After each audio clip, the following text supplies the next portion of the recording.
I was born into a prestigious family, yet I defected to the Heaven Demon's command and became a demonic cultivator despised by everyone in the martial world. The martial arts community, fearing my power, united forces from various sects to capture me. Just as I was about to reveal all my grievances, due to the restrictions of the demonic arts, my heart ultimately exploded and I died. Young master, delicious potatoes, would you like to try some? The girl's question pulled my dazed mind back to reality. I looked at everything before me in disbelief. Hadn't I already died from violating the Heaven Demon's restriction? But why was my heart now beating normally? After coming to my senses, I looked at the girl before me and froze. I had been reborn. But why did I return to the first time I met her of all moments? The girl's name was Wei Shuer, and in my previous life she was a direct disciple of the Sword Master. In the great battle to suppress demons, she not only single-handedly slaughtered hundreds of demonic cultivators, but also delivered the fatal strike to the Heaven Demon at the crucial moment. Looking at this familiar scene, I vaguely remembered how I had mercilessly crushed the potato she offered me, and even said with disgust, "How rude. How dare you present such a thing to me?" Thinking of this, I immediately felt guilty about my past behavior. Then I proactively reached out and accepted Wei Shuer's potato, smiling as I told her I would definitely enjoy it. But just as I took a big bite, I was completely shocked because the burning sensation on my tongue felt incredibly real. This wasn't a dream.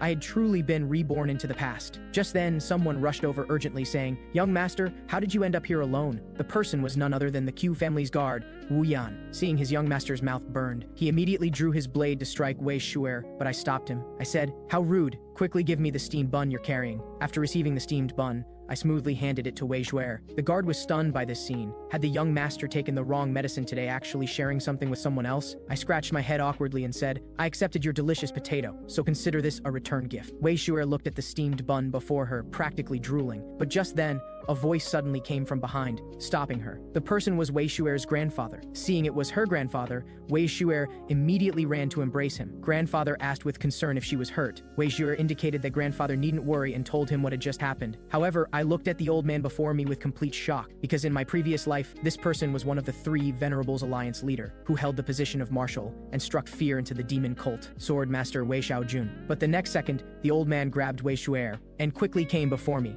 bowing in apology. "My granddaughter is ignorant. I hope the young master can be lenient." Seeing this, I hurriedly said, "Elder, I should be the one expressing gratitude. Thanks to your granddaughter's potato, I was able to fill my stomach. However, all I can offer in return is this steamed bun. I hope you can accept it." The old man was quite surprised by this. Wei Shuer stared at the steamed bun with gleaming eyes. Just as she was about to reach out and take it, the old man held Wei Shuer and ran backward, saying, "We cannot accept something so valuable." But they hadn't run a few steps before I called them to stop again. Then I once more placed the steamed bun in Wei Shuer's hands. Wei Shuer looked at the steamed bun happily. At the same time, grandfather's lips curved into a meaningful smile. It seemed Shuer had found that person. After seeing the two off, I breathed a long sigh of relief, although I didn't understand why the Swordmaster would come to such a place. At least I had saved my life, which was good. A moment later, arriving at my family's gate, I was puzzled. Why had I been reborn? Could it be because of the Heaven Demon's curse? But just then, a voice interrupted my thoughts. The person was my second sister, Red Blazing Sword Chu Yanshu, who was also the person in this family who looked down on me the most, learning from the servants that today was the day the family had returned. Second sister warned,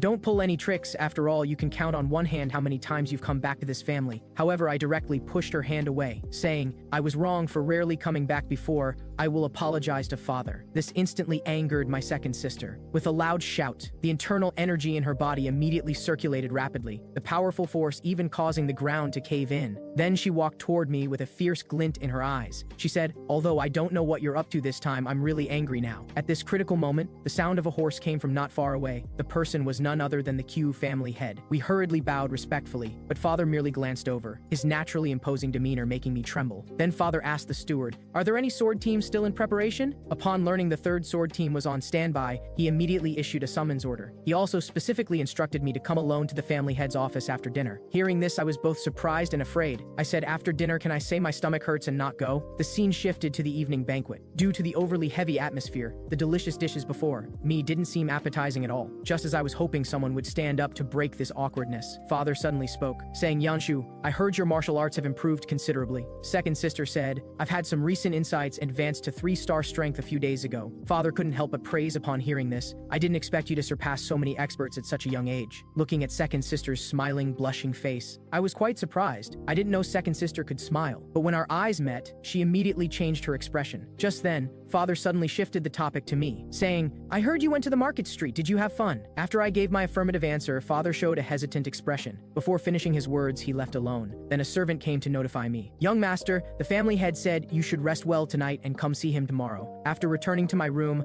I gazed out the window thoughtfully. Since I had been reborn, did that mean I could eliminate the heaven demon first? But I quickly rejected my own idea. How could I possibly kill the heaven demon, who was said to be even more formidable than the three venerables? In my previous life, to save my life, I had no choice but to defect to the demon cult, becoming a demonic cultivator, barely surviving. I deeply regretted this, but it also made me see many things clearly. Since I had been reborn this time, I must choose a different life. Anyway, the demon cult would ultimately be destroyed, and the heaven demon would die at Wei Shuer's hands. Now I just needed to quietly live until everything ended and absolutely not repeat my previous life's mistakes. So I directly concentrated the true energy in my body. Feeling that minuscule amount of true energy, I couldn't help but sneer. This rat-dropping size true energy, compared to second sister's strength, I was simply trash. With that thought, I began practicing the 9 Flames Firewheel technique. This was an exclusive mental technique that only those with QIU family blood could learn. Not only could it emit red internal energy after reaching 4-star strength, but it could also use internal energy for protection after reaching 7 stars. But now I was only at the lowest 1-star level. To save my life, I immediately decided to quickly accumulate internal energy to advance to 2-star, but relying solely on my own power to cultivate was extremely difficult. If I continued this way, I might go astray. Yet despite this, through my unrelenting efforts, I finally succeeded in advancing to 2-star. The next day, due to last night's exhausting cultivation, I still felt physically exhausted when I woke up. I knew this was the result of not cultivating for a long time. But just as I opened the door to continue cultivating, a familiar face appeared at the doorway. This person was none other than Wei Shuer, whom I had just bid farewell to yesterday, leaving me momentarily dazed. It turned out that in my previous life, one day,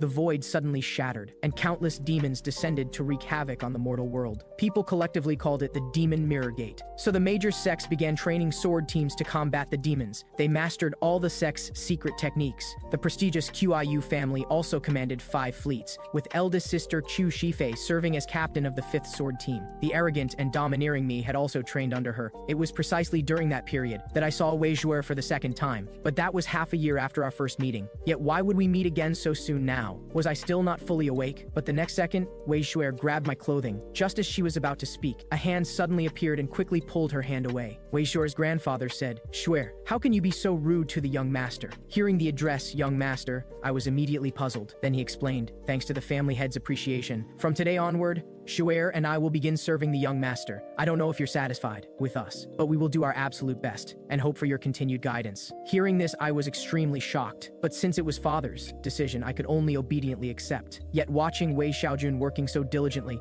I felt something was increasingly wrong. The sword master was actually sweeping the courtyard at my home. This was simply too absurd. What I hadn't expected even more was that the future #1 divine sword under heaven had actually become my personal maid. It seemed that the exclusive servant work that everyone had been avoiding had been taken on by Wei Shuer, but with her clumsy appearance, how could she seem competent at all? I couldn't help but sigh inwardly. Why did this life feel like it was destined to fail from the start? I didn't know if father knew their true identities, or if it was because no one wanted to serve me that he recruited them. But just as I was about to find father to understand the situation, Wei Shuer hurried to follow along. Although a personal maid needed to stay by the master's side at all times, I still decided to leave her behind. Looking at her pitiful expression, I specifically instructed her to work hard before leaving, and that I would bring steamed bun back for her. Wei Shuer immediately beamed with joy upon hearing this. A moment later, arriving at father's door, I hesitated. After all, in my previous life, my relationship with father wasn't very close, and I never had the opportunity for such a private conversation. But just then, father suddenly appeared behind me, struck up a conversation, and urged me to hurry inside. After entering the room, I expressed my confusion about father's arrangement of placing Wei Xiaojun and Wei Shuer by my side. But father kept me in suspense, saying he would tell me everything when the time was right, which strengthened my conviction. It seemed father knew the swordmaster's true identity, but what exactly were they doing this for? Then father indicated I needn't worry about these small matters and reminded me to quickly prepare for today's departure to the Dragon Gathering Assembly. Hearing this, my expression changed, and refusal was written all over my face. I remembered that Elder Li was in charge of this Dragon Gathering Assembly. Since childhood, among all the elders, he had been the strictest with me, because only if I, the QIU family's sole son, became strong,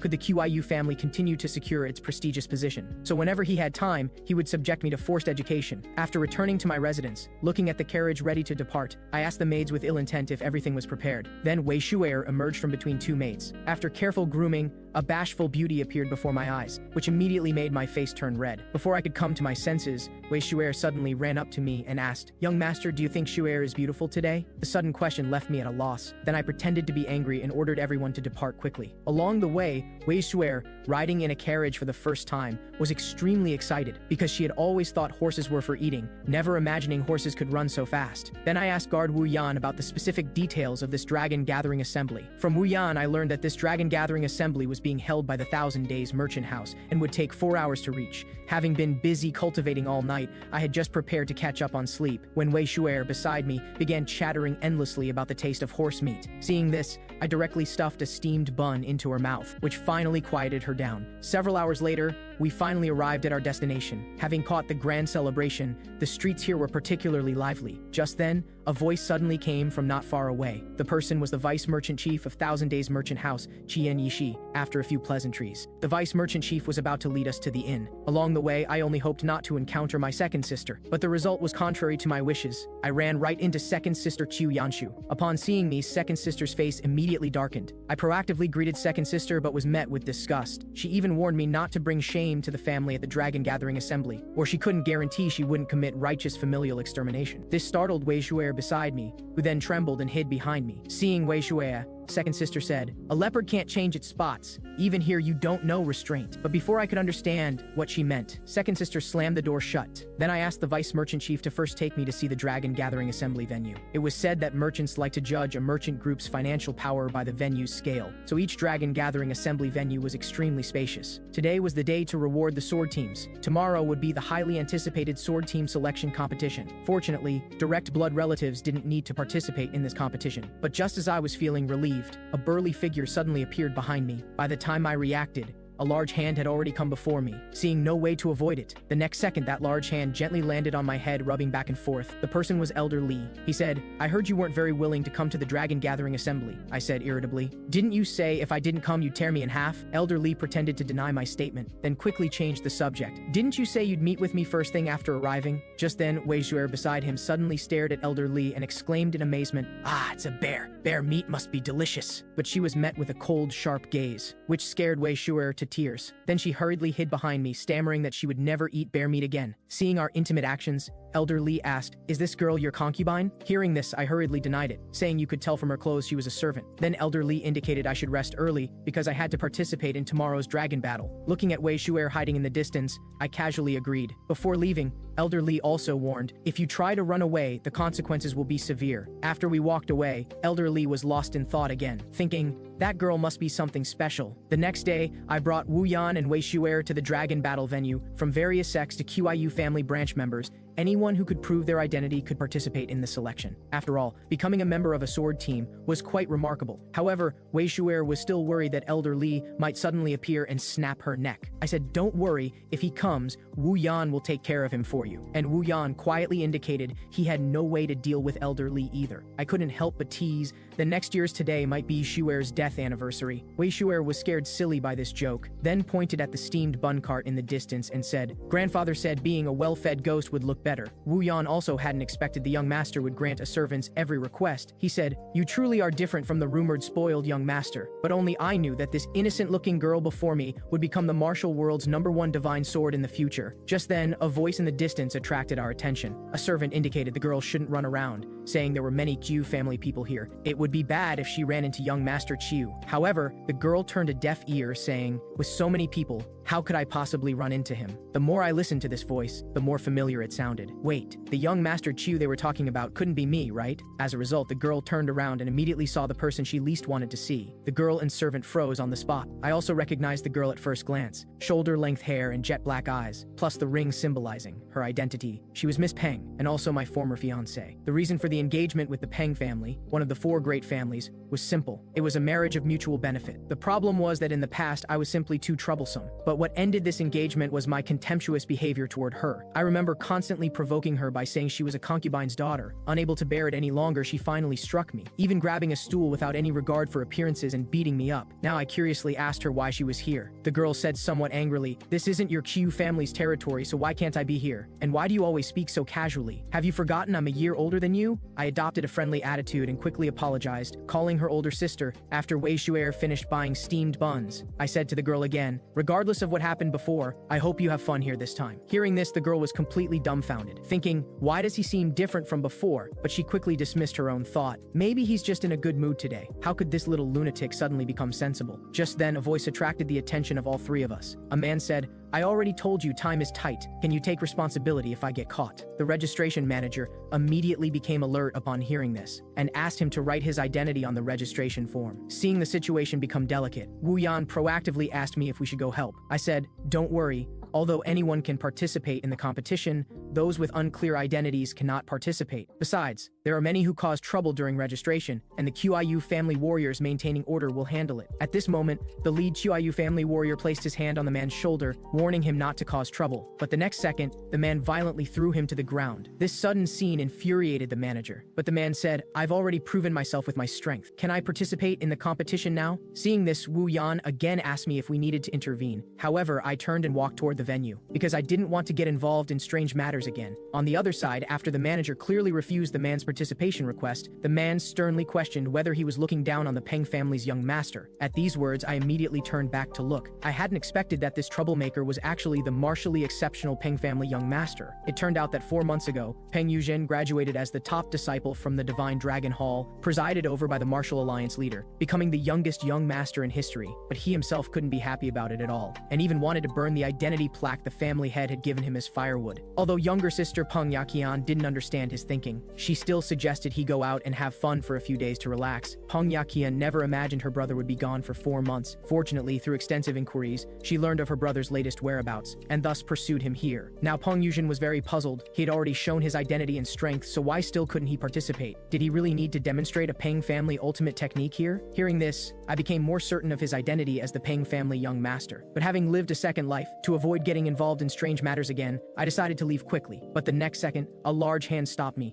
It was Elder Li. Elder Li immediately stepped forward and agreed to Peng Yuzhen's participation request, because his face, identical to the Peng family heads, and the ring on his hand engraved with the character Peng were sufficient proof of his identity. Peng Yuzhen recognized the old man and said, I am Peng family young master Peng Yuzhen. It's an honor to meet the highly esteemed flame fist hero of the Qiyu family. Elder Li laughed heartily, not expecting young people nowadays to have heard of his old nickname. But what interested him most was why the Peng family young master would want to join another family's sword team. Peng Yuzhen answered without thinking, the Peng family is too boring. Such a straightforward answer was beyond Elder Li's expectations. He said, did you get the Peng family's permission? Peng Yuzhen said smugly, they would never agree, so I ran away from home. Elder Li laughed awkwardly at this. You're really interesting. Then he couldn't help but praise, I didn't expect you to have such strength at such a young age. After saying this, he looked at me and said, if only our young master had half your strength, I'd be eternally grateful. Although the words were somewhat hurtful, I knew that if he really was Peng Yuzhen, then he was indeed formidable, because in the near future, he would become the Dao Emperor Peng Yuzhen that people spoke of. Just then, Peng Yaqian's voice came from not far away. Before Peng Yuzhen could react, he took a solid punch from Peng Yaqian. The powerful force sent him flying several meters. Peng Yaqian sternly scolded, you left home without explanation for months, and now you even want to join another family sword team. Peng Yaqian grew angrier as she spoke, then rode on top of Peng Yuzhen and beat him up again. Just then, a voice from behind suddenly stopped her. The speaker was Elder Li. Peng Yaqian also recognized the old man and quickly apologized. I was rude, Flame Fist hero. Some family matters have caused quite a bit of trouble for the Qiaoyu family. We won't add to the chaos here. But just as she was about to take Peng Yuzhen away, Peng Yuzhen's expression immediately darkened. He said, I said I'm not leaving. Peng Yaqian was stunned, because this was the first time she had seen her brother with such an expression. But the next second he returned to his original appearance, saying, Dear sister, the Peng family is simply too boring. Peng Yaqian advised him that as Peng family young master, he should be more mature. Peng Yuzhen believed one should enjoy oneself fully before becoming family head, since he had never wanted to become young master anyway. But aside from you and me in the family, the others are nothing but beasts borrowing the family name. So even though I'm unwilling, I'll still take on the young master title and become family head. I said, Elder Li, his participation will bring trouble to the QIU family, right? Elder Li immediately confirmed my thought. So he proposed to Peng Yuzhen, if you can touch him within 10 rounds, you can stay and participate. These words successfully ignited Peng Yuzhen's fighting spirit. As both sides finished preparing, the next second he flashed behind Elder Li, drew the guard's sword, and slashed directly at Elder Li. Just then, something unexpected happened. Elder Li turned and delivered a punch, directly sending him flying several meters away. He immediately fell into unconsciousness. Just as Elder Lee was gloating about this, I cast a disdainful look at him saying, "Elder Lee, didn't you say you'd only dodge?" To avoid implicating myself, I explained to Peng Yaqian that this was all Elder Lee's arbitrary decision. However, Peng Yaqian had already seen through Elder Lee's intention and expressed her gratitude. She said, "If you hadn't intervened, I don't know how much more trouble this willful brother of mine would have caused." Afterward, just as I was about to take Wei Shu'er away, she was captivated by Elder Lee's strength just now. Bear Grandpa is simply amazing. Elder Lee was overjoyed hearing Wei Shu'er's praise, then took out a steamed bun and gave it to her. Then Elder Lee also said he had prepared a big gift for me too. That evening, the highly anticipated competition officially began, and the first match was a showdown between the QIU family's future twin stars. This was the big gift Elder Lee mentioned. After all, this was the Dragon Gathering Assembly hosted by the QIU family. It would be bad if everyone said it was boring, but in my view, this was just the old man finding entertainment for everyone. So I planned to forfeit midway. Elder Lee seemed to see through my thoughts and smiled while pointing at Peng Yuzhen, lying on the ground, saying, "If you forfeit, you know what will happen." I said, "Do you really want to see me get beaten up and lose in front of everyone?" Hearing this, Elder Lee said seriously, "Haven't you really thought about winning?" Little did he know that, having lived a second life, I only wanted to live peacefully through this lifetime. At this moment, Second Sister mocked me for going on stage without a weapon, but I didn't care. The 9 Flames Fire Wheel technique could be used with various weapons, with sword and fist techniques being most remarkable when combined. In the end, I found that fists suited me better. Just then, Second Sister suddenly smiled wickedly, thinking, "Having such an opportunity is simply wonderful. I can legally beat my own brother, and in front of so many people too. Why should a boy naturally become family head? I wish you would die right now." As the match began, Second Sister immediately launched a fierce offensive against me, but I barely dodged them all. Second Sister couldn't understand why her 3-star swordsmanship was being evaded by her 2-star brother. Catching my breath, I quickly pondered how I should lose this match, take a hit and then pretend to fall. But right now, her every attack was full of danger. Would I really be okay if I took one hit? Just as I was distracted, Second Sister seized the opportunity to come before me, grabbed my collar and held me firmly, then swung her sword to strike me again. Fortunately, I reacted in time. With a turn, I pulled my clothing off my body, and the removed clothing was violently split in two.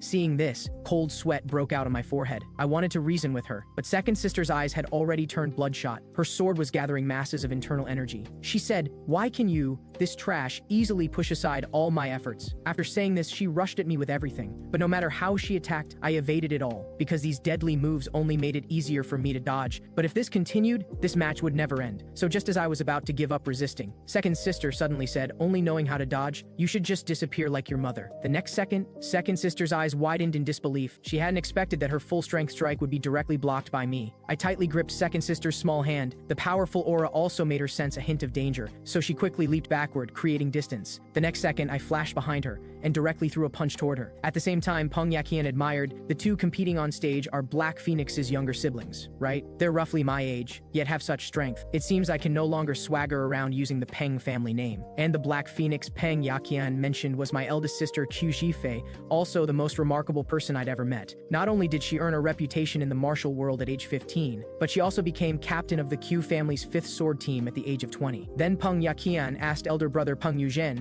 if he could hear what the two on stage were saying. Peng Yuzhen shook his head and said, "Elder Lee has already used internal energy to set up a barrier around the venue." But just as Peng Yaqian guessed that Chu Yanshu would win this match, Peng Yuzhen had a different view because, in his opinion, I had already firmly grasped control of the situation. He hadn't expected the Qiu family to have someone even more formidable than Black Phoenix. Peng Yaqian looked at her brother's excited expression, falling into a daze, perhaps just as he said, after becoming family head, he wouldn't be able to enjoy himself freely. At the same time, the match on stage also entered a white-hot phase. After dodging several of my attacks, Second Sister finally found an opportunity to counterattack. Looking at her fierce, merciless sword strike, it reminded me of childhood. Back then, we were each other's best companions, and my mother treated this half-sister as her own, until mother disappeared, and father ordered that no one was allowed to search for her. Everything changed. It was from that time I began becoming temperamental, and rumors even spread in the martial world that I molested pretty maids. But even so, the fact that I was the next family head didn't change, because every generation's family head was a man. This caused Second Sister's mentality to become twisted, and she gradually developed disgust toward me. What qualifies an unlearned troublemaker to be this young family head? Coming back to my senses, flame-like internal energy began circulating in my palm.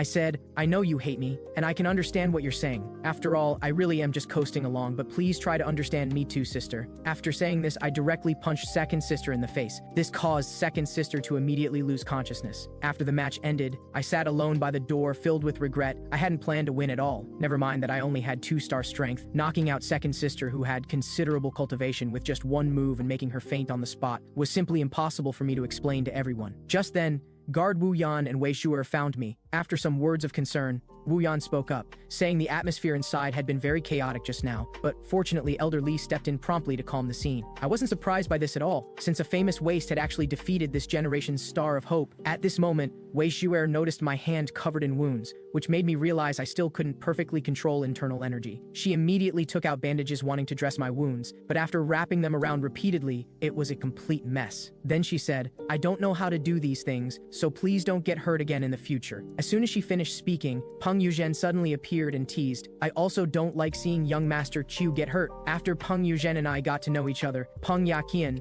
hiding behind a servant, felt a bit awkward and begged her brother to leave quickly. Peng Yuzhen immediately caught on, saying, you're embarrassed because you annulled your engagement with young Master Chu, right? Why not take this opportunity to reconcile? Hearing this, I also felt speechless, so I quickly changed the subject. Young Master Peng, did you come find me for some reason?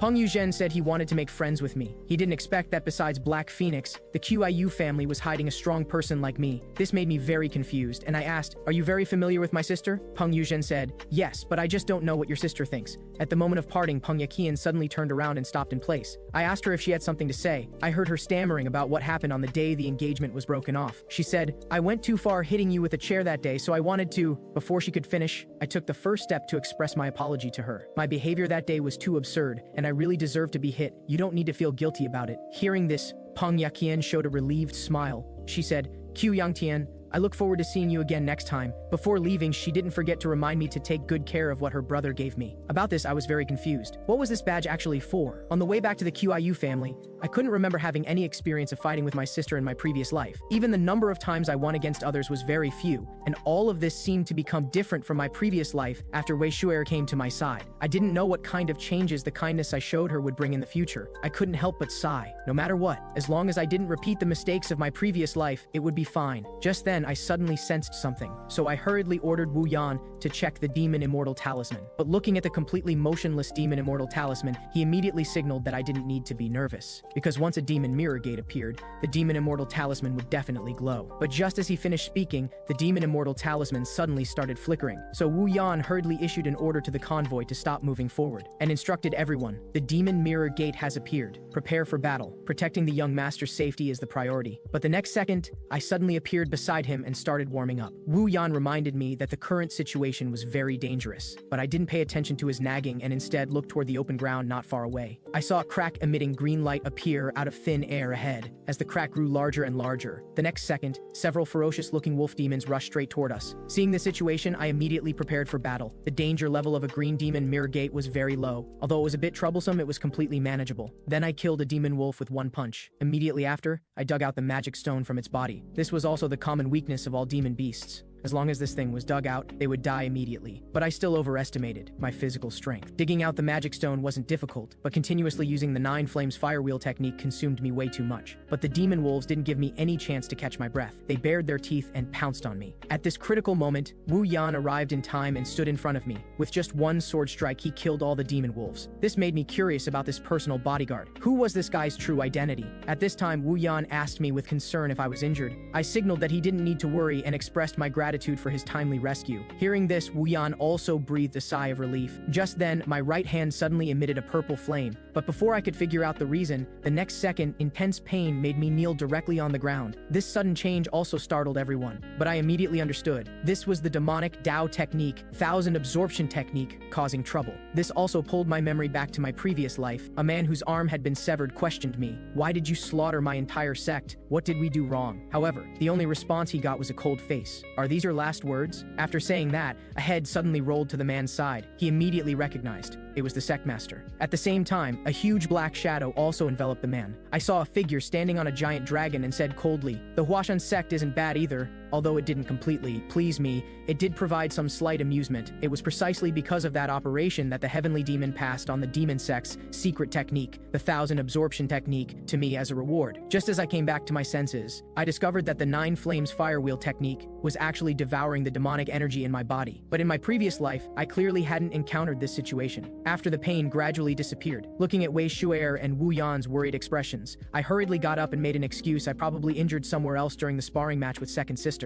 Letting others know that I could absorb demonic energy was not something worth showing off. The next second, Wei Shu'er rubbed my face and said, "Why didn't you tell me you were injured?" Just as I was being tortured to the point of going crazy, the maid who sensed something was wrong hurriedly pulled Wei Shu'er away. Wu Yan was also worried about this and said, "Young master, let's find a medical clinic first." But I refused his kindness and told him I would be fine after getting some rest. As I was getting ready to depart, I discovered that the demonic power had disappeared from my body. Even the magic stone from earlier had been absorbed dry and become dim. Was it really devoured by the 9 flames firewheel technique? But no matter what, I had to hurry up and become stronger. The next day, I was strolling through the market with Wu Yan and Wei Shu'er, but after discovering a stall selling steamed buns, Wei Shu'er's eyes immediately lit up as she gave me hints. However, I didn't pay attention to her. Seeing this, she immediately hugged my thigh and said, "If you're not buying steamed buns, why did you bring me out?" I said, "You heard we were coming to the market and used what your grandfather said as an excuse to follow along." Wu Yan asked, "Young master, what are we coming to the market to do? Your body hasn't fully recovered yet. If there's no particular reason, we should go back as soon as possible."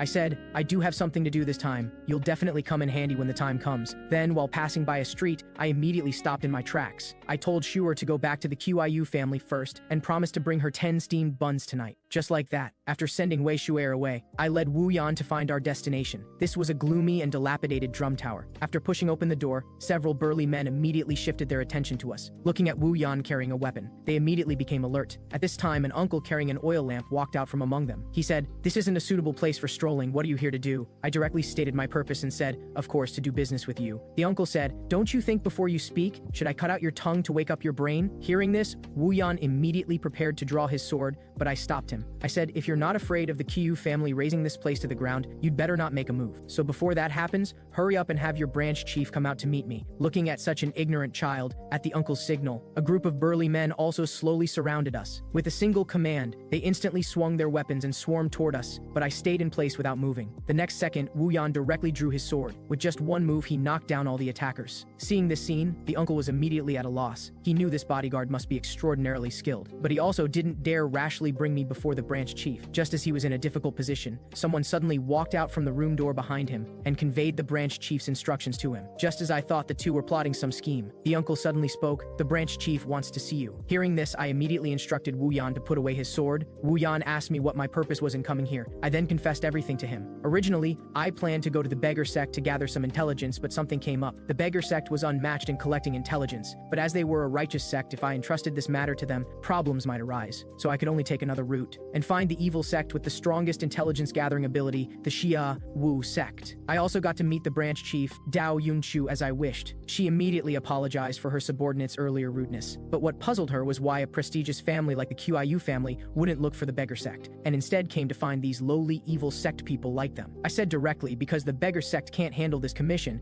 so can you accept the commission or not?" Dao Yunchu said, "As long as you can afford the price, the Xia Wu sect has never had a reason to refuse a commission." So I directly took out a portrait and said I was looking for a boy around 10 years old. After carefully examining it, Dao Yunchu suddenly said, "I'm very sorry, but this commission might be difficult for us to accept. Finding a child's whereabouts is somewhat difficult for us." Hearing this, I said directly, "Information about your sect master is the commission fee." As soon as these words were spoken, the subordinates behind her drew their swords one after another. Then they fiercely slashed toward me. At this critical moment, Wu Yan intervened in time and blocked all the attacks with one sword. Then Dao Yunchu asked me with a gloomy face how I knew about the sect master. I said, "I'm not here to play question and answer games. Mastering the opponent's intelligence is necessary." After hearing this, Dao Yunchu confirmed with me again about the authenticity of the intelligence. I put on a nonchalant expression and said with a smile, "Since the Xia Wu sect can't accept this commission, I'll try going to the beggar sect." and I'll also tell the beggar sect about the intelligence regarding the Xiao Wu sect's master. Dao Yunqiu had no choice but to accept the commission and promise results in about 3 months. And I also assured her that after completing the commission, I would tell everything I knew. Before leaving, to dispel their concerns and let them focus on the task, I directly revealed a hint of intelligence to them: Relic Mountain Range. Hearing this, Dao Yunqiu was immediately shocked. At this time, the uncle beside her suddenly said, "Branch Chief, can we trust what he said?" Dao Yunqiu said, "He even knows such confidential intelligence about the sect master's disappearance. I'm afraid we can only believe him. But why is he looking for a 10-year-old child? Perhaps young Master Chiu is just a spokesperson, and the real mastermind behind this should be the QIU family head." Then, Dao Yunqiu directly tore off her human skin mask. The uncle asked, "Is it okay to take off the mask?" Dao Yunqiu said, "Don't worry, I'm just getting some air." The characteristic of the Xiao Wu sect was not following the sect master and having no faith. That's why she dressed up like this, to avoid those guys who would stab her in the back. After leaving the Wu sect, I finally breathed a sigh of relief. Fortunately, this intelligence hadn't changed from my previous life. According to my memory from my previous life, the Xiao Wu sect's master was captured into Black Crow Palace 5 years ago. So the Xiao Wu sect and Black Crow Palace engaged in a fierce battle. Finally, the Martial Arts Alliance took advantage of the opportunity to raid Black Crow Palace, and the battle ended. But the Xiao Wu sect's master died in that battle,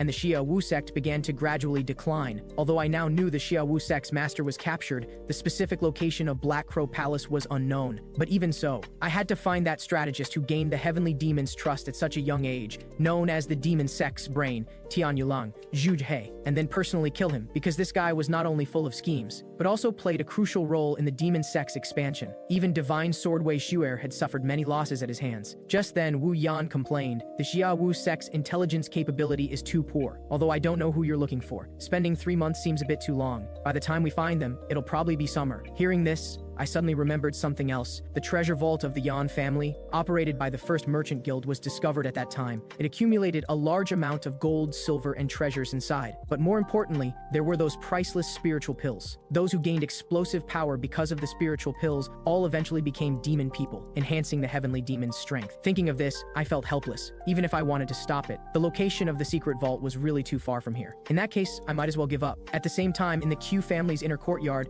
Elder Li deliberately coughed. He said, "Old servant, aren't there still fallen leaves in front that haven't been swept clean?" After saying that, Elder Li smiled. "So it was your suggestion to have Yang Tian participate in the dragon gathering assembly." Wei Xiaojun laughed dryly. Then he directly crushed the broom in his hand. Seeing this scene, Elder Li immediately panicked and said, "Senior, I'm helping you act as the Qiyu family's servant. Since there's no one now, why don't I help you sweep instead?" Then Wei Xiaojun asked Elder Li about his purpose for coming here. Hearing this, Elder Li immediately said seriously, "You felt it too, right? That guy who had to run away, even from practicing horse stance 3 months ago, has now defeated Yan Shu, who has 3-star strength. I can't just ignore such outstanding talent." Wei Xiaojun was also surprised by this. He had lived so long and never seen anyone grow so fast. Something must have happened to this child. If the Grand Elder knew about this, he definitely wouldn't sit idly by. Maybe he had already taken action. On the other side, Wei Shu'er encountered a boy. The boy asked her the first time he saw Wei Shu'er if she wanted to come to his side, and promised to make her even happier. Just then, I suddenly appeared and stood in front of Wei Shu'er. Looking at the boy's shy appearance, I concluded he wasn't a good person. "Sorry, this is my servant. Who are you?" The boy first apologized for his presumption. Then he introduced himself. "My name is Qiu Jueye. I came here because I want to spar with you." However, I refused without even thinking. Qiu Jueye smiled mockingly and said, "As expected,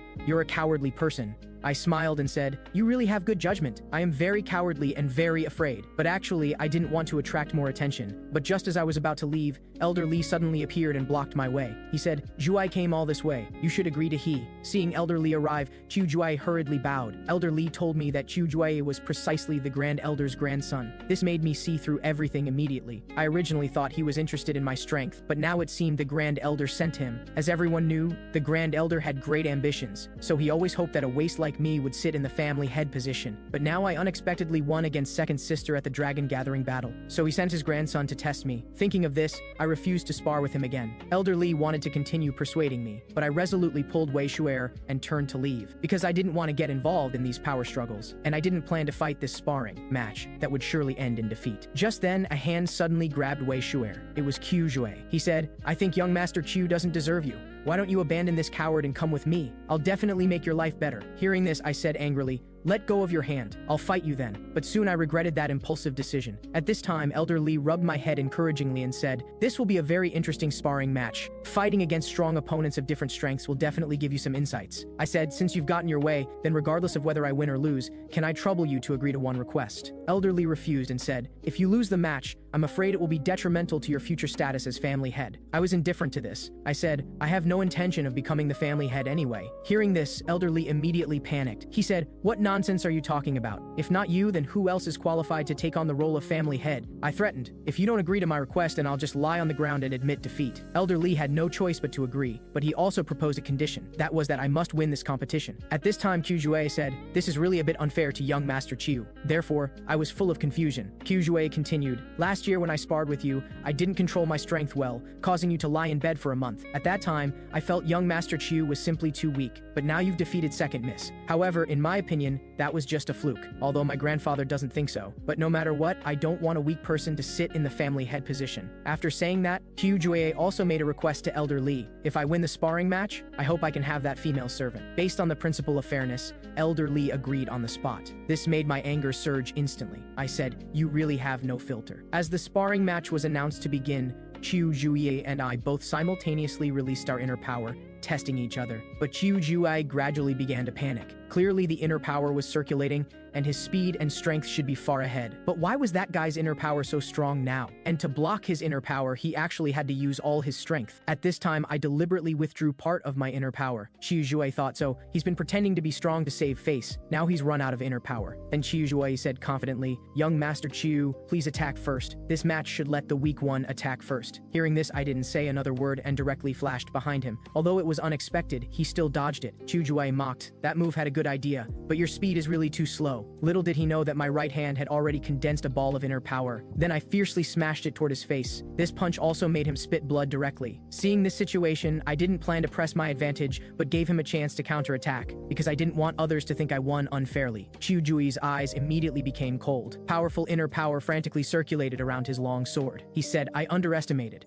you just now. Now it's my turn to attack." Although I knew this sparring match wouldn't end easily, I didn't have much time left. Originally, I should release inner power to fight the enemy, but when encountering a stronger opponent, I could only use inner power to strengthen my body and temporarily become stronger. But my body could only hold out for another half moment at most. If I continued to persist, I might go Astra, so I had to decide the outcome within this period. Fortunately, I knew that the 9-dragon red-black sword he used was an initial move that started with drawing the sword and ended with drawing the sword. As long as I paid attention to his sword drawing, there was a chance to win the sparring match. Just then, Qiuzhui suddenly drew his sword and slashed toward me. I just slightly dodged to the side and avoided this strike. Then he turned and slashed several more swords, but still came up empty-handed. But I noticed his weakness. Although his moves connected very smoothly, if they were interrupted, he couldn't continue. So I directly placed my hand on my chest and circulated my inner power. Just as Qiuzhui raised his sword to slash at me, I clenched my fist with all my might and released all my inner power from a distance. The heat released by the inner power also sent Qiuzhui flying. Taking this opportunity, I added another punch and directly blasted him into the corner. Seeing the outcome was decided, I asked him, "Do you know what I hate most? I don't care what you do to me or what attitude you have, or even if you want the family head position. But what I hate most is that you dared to covet something you don't deserve. Since you like competing with others so much, why don't I break one of your arms, so you'll never dare to have such disgusting thoughts again?" But just as I was about to act, Elder Lee suddenly stepped forward to stop me. "Let's stop here for today." Afterward, Elder Lee scolded me, "You were too heavy-handed. Aren't you afraid the Grand Elder will make things difficult for you over this?" I showed an indifferent attitude. "I don't want to be the family head anyway." Elder Lee reprimanded, "As a direct descendant, you should bravely take on this responsibility." But I still remained unmoved. Anyone who likes being the family head can do it. Then I pointed at Wei Zhuer jokingly, "Maybe she's even more suitable to be the family head than I am." After saying that, I suddenly thought of something. When will she start to learn the sword? Since she was Swordmaster's direct disciple, she should have learned from Swordmaster. But she hung around me all day long and had no time to practice the sword. And Wei Zhuer from my previous life wasn't this silly either. Why couldn't I remember so many memories from my previous life? Just then, Elder Lee prepared to get up and leave. Seeing this, I hurriedly reminded him, "Elder Lee, where are you going? Have you forgotten what you promised me?" Elder Lee had no choice but to sit down again and ask what I wanted. I said, "For an elder, of course I want to entrust something very difficult. That is, please send me to B Province." Elder Lee immediately breathed a sigh of relief and said, "I thought you were going to make some excessive request, so it's just going to B Province." But in my opinion, this wasn't a simple matter. After all, B Province wasn't a place you could come and go as you pleased. Letting the Qiu family's only son go far away would require an important reason. He said, you can just go participate in the Tang weapon exhibition. The Tang family invites various prestigious families to participate in the craftsman's weapon exhibition every year at this time. Although it doesn't matter whether you participate or not, using this as an excuse to go out is still acceptable. Hearing this, I immediately regretted the request I made. I said, actually, what I just said about going to B province was just a joke. Why don't you give me some traveling money instead? But Elder Lee deliberately played dumb and said, so you want to set off immediately? I immediately changed my tune. If that doesn't work, giving me a spiritual pill is also acceptable. Elder Lee said, I'll immediately send someone to take you to B province and let you see what an elder's power is. About this, I couldn't help but think, this old guy is really stingy. Soon, under Elder Lee's urgent order, I embarked on the journey to B province. After parting, Swordmaster Wei Xiaojun suddenly changed the subject, since the young master has already left. Then from now on, you'll be responsible for sweeping the courtyard. Elder Lee reluctantly took the broom. He said, it's pretty boring now anyway. Why don't I complain a bit while working? A few days ago, the family head asked me some things about the medical immortal's whereabouts. It looks like someone asked him to. So why are you looking for the medical immortal? As soon as these words were spoken, the atmosphere immediately became cold. Elder Lee unconsciously gripped the door tightly. He said, if you don't want to say, then I'll talk about something else. Your granddaughter is called Wei Shuer, right? She doesn't seem to be human. But what responded to him was an icy voice. Elder Lee, you've overstepped. Elder Lee continued, every living being has a specific aura, and humans are no exception. But when I first saw that child at the Dragon Gathering Assembly, I couldn't sense any presence at all. If you're waiting for the medical immortal to cure that child, I advise you to wake up. You should also know that's not an illness, and moreover, before he could finish, Wei Xiaojun interrupted, Elder Lee, that's enough. That child is a person. Elder Lee hesitated and said, since you insist on protecting that child, I won't ask any more from now on. My opinion doesn't matter anyway. At this time, Wei Xiaojun was secretly grieving and said, so what if she's not human? As long as Zhuer is by my side,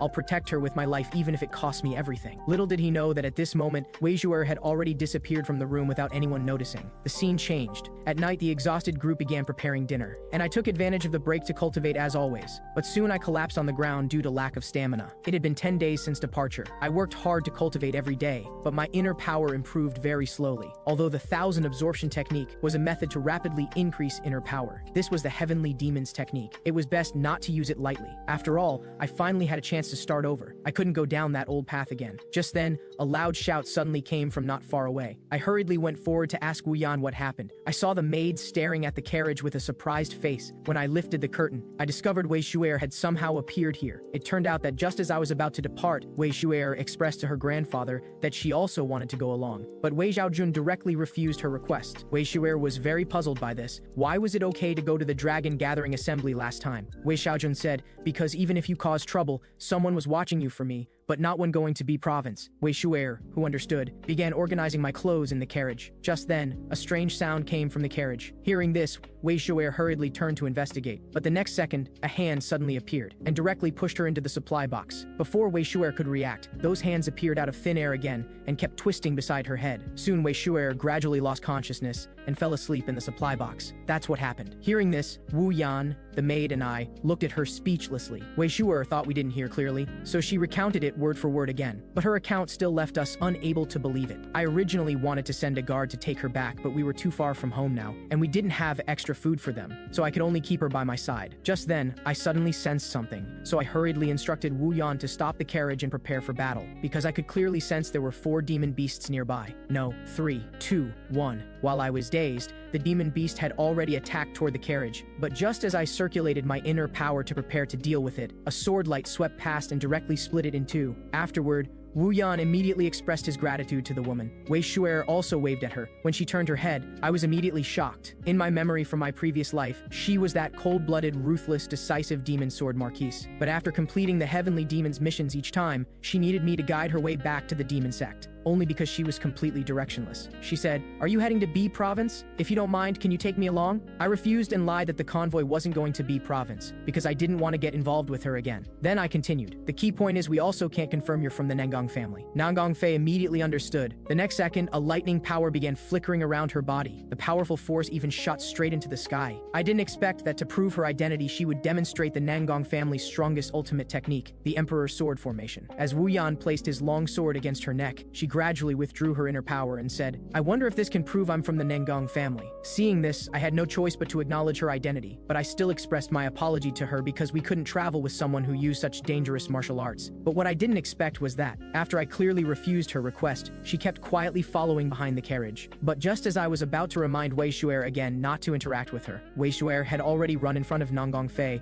and started talking about how to eat frogs. Then I grabbed Wei Shu'er's collar and questioned what she was doing. Had she forgotten what I reminded her? But looking at Nangong Fei's pitiful and helpless eyes, I sighed helplessly. I said, "I don't understand why a precious daughter of the Nangong family would appear here alone." Nangong Fei turned her head and said, "I set off with everyone else but got lost on the way." "Are you really not going to be province?" I gave a definite answer on the spot. Hearing this, Wei Shu'er was stunned at first, then looked at me with a shocked face and said, "Are we really not going to be province anymore?" Seeing I was exposed, I said helplessly, "Since you're going to follow us wherever we go, let's go together then. But I hope you'll just follow behind the carriage and not do anything extra." Nangong Fei immediately nodded. Then she asked about my name. After thinking for a moment, I said, "My name is Qiu Jue." After walking like this for 2 days, Wei Shu'er, who had somehow gotten off the carriage, kept talking non-stop beside Nangong Fei. As a result, the carriage's speed naturally slowed down. I immediately ordered Wei Shu'er to get back in the carriage quickly, but Wei Shu'er said Nangong Fei had to get in the carriage too. Hearing this, I refused her request without even thinking. Then I asked Wu Yan how much longer until we reached our destination. Wu Yan said at the original speed it would only take 1 day, but in this situation it would take at least 3 days now. Why don't we let that woman get in the carriage? Hearing this, I sighed. Forget it, let's just find a nearby village to rest first. After 2 more days of traveling, we finally found a village to stay in. Wu Yan said happily, "Finally, we don't have to sleep outdoors on the last night," and Wei Shu'er on Nangong Fei's back was clamoring to sleep with her sister. Seeing this scene, I immediately scolded Wei Shu'er to get down quickly. A precious daughter from a prestigious family carrying someone else's servant was simply inappropriate. Just then, Wei Shu'er suddenly discovered something. A group of people dressed in the same clothing as Nangong Fei were hurriedly rushing toward us. After walking up, the boy said with concern, "Sister, where have you been these days? We've been looking for you for so long." Nangong Fei responded with a guilty face, "I got lost," the boy complained slightly. "Didn't we say we'd tie ourselves together and walk?" But in Nangong Fei's view, that was simply too humiliating. Then the boy shifted his gaze to Wei Shu'er and me. At this time,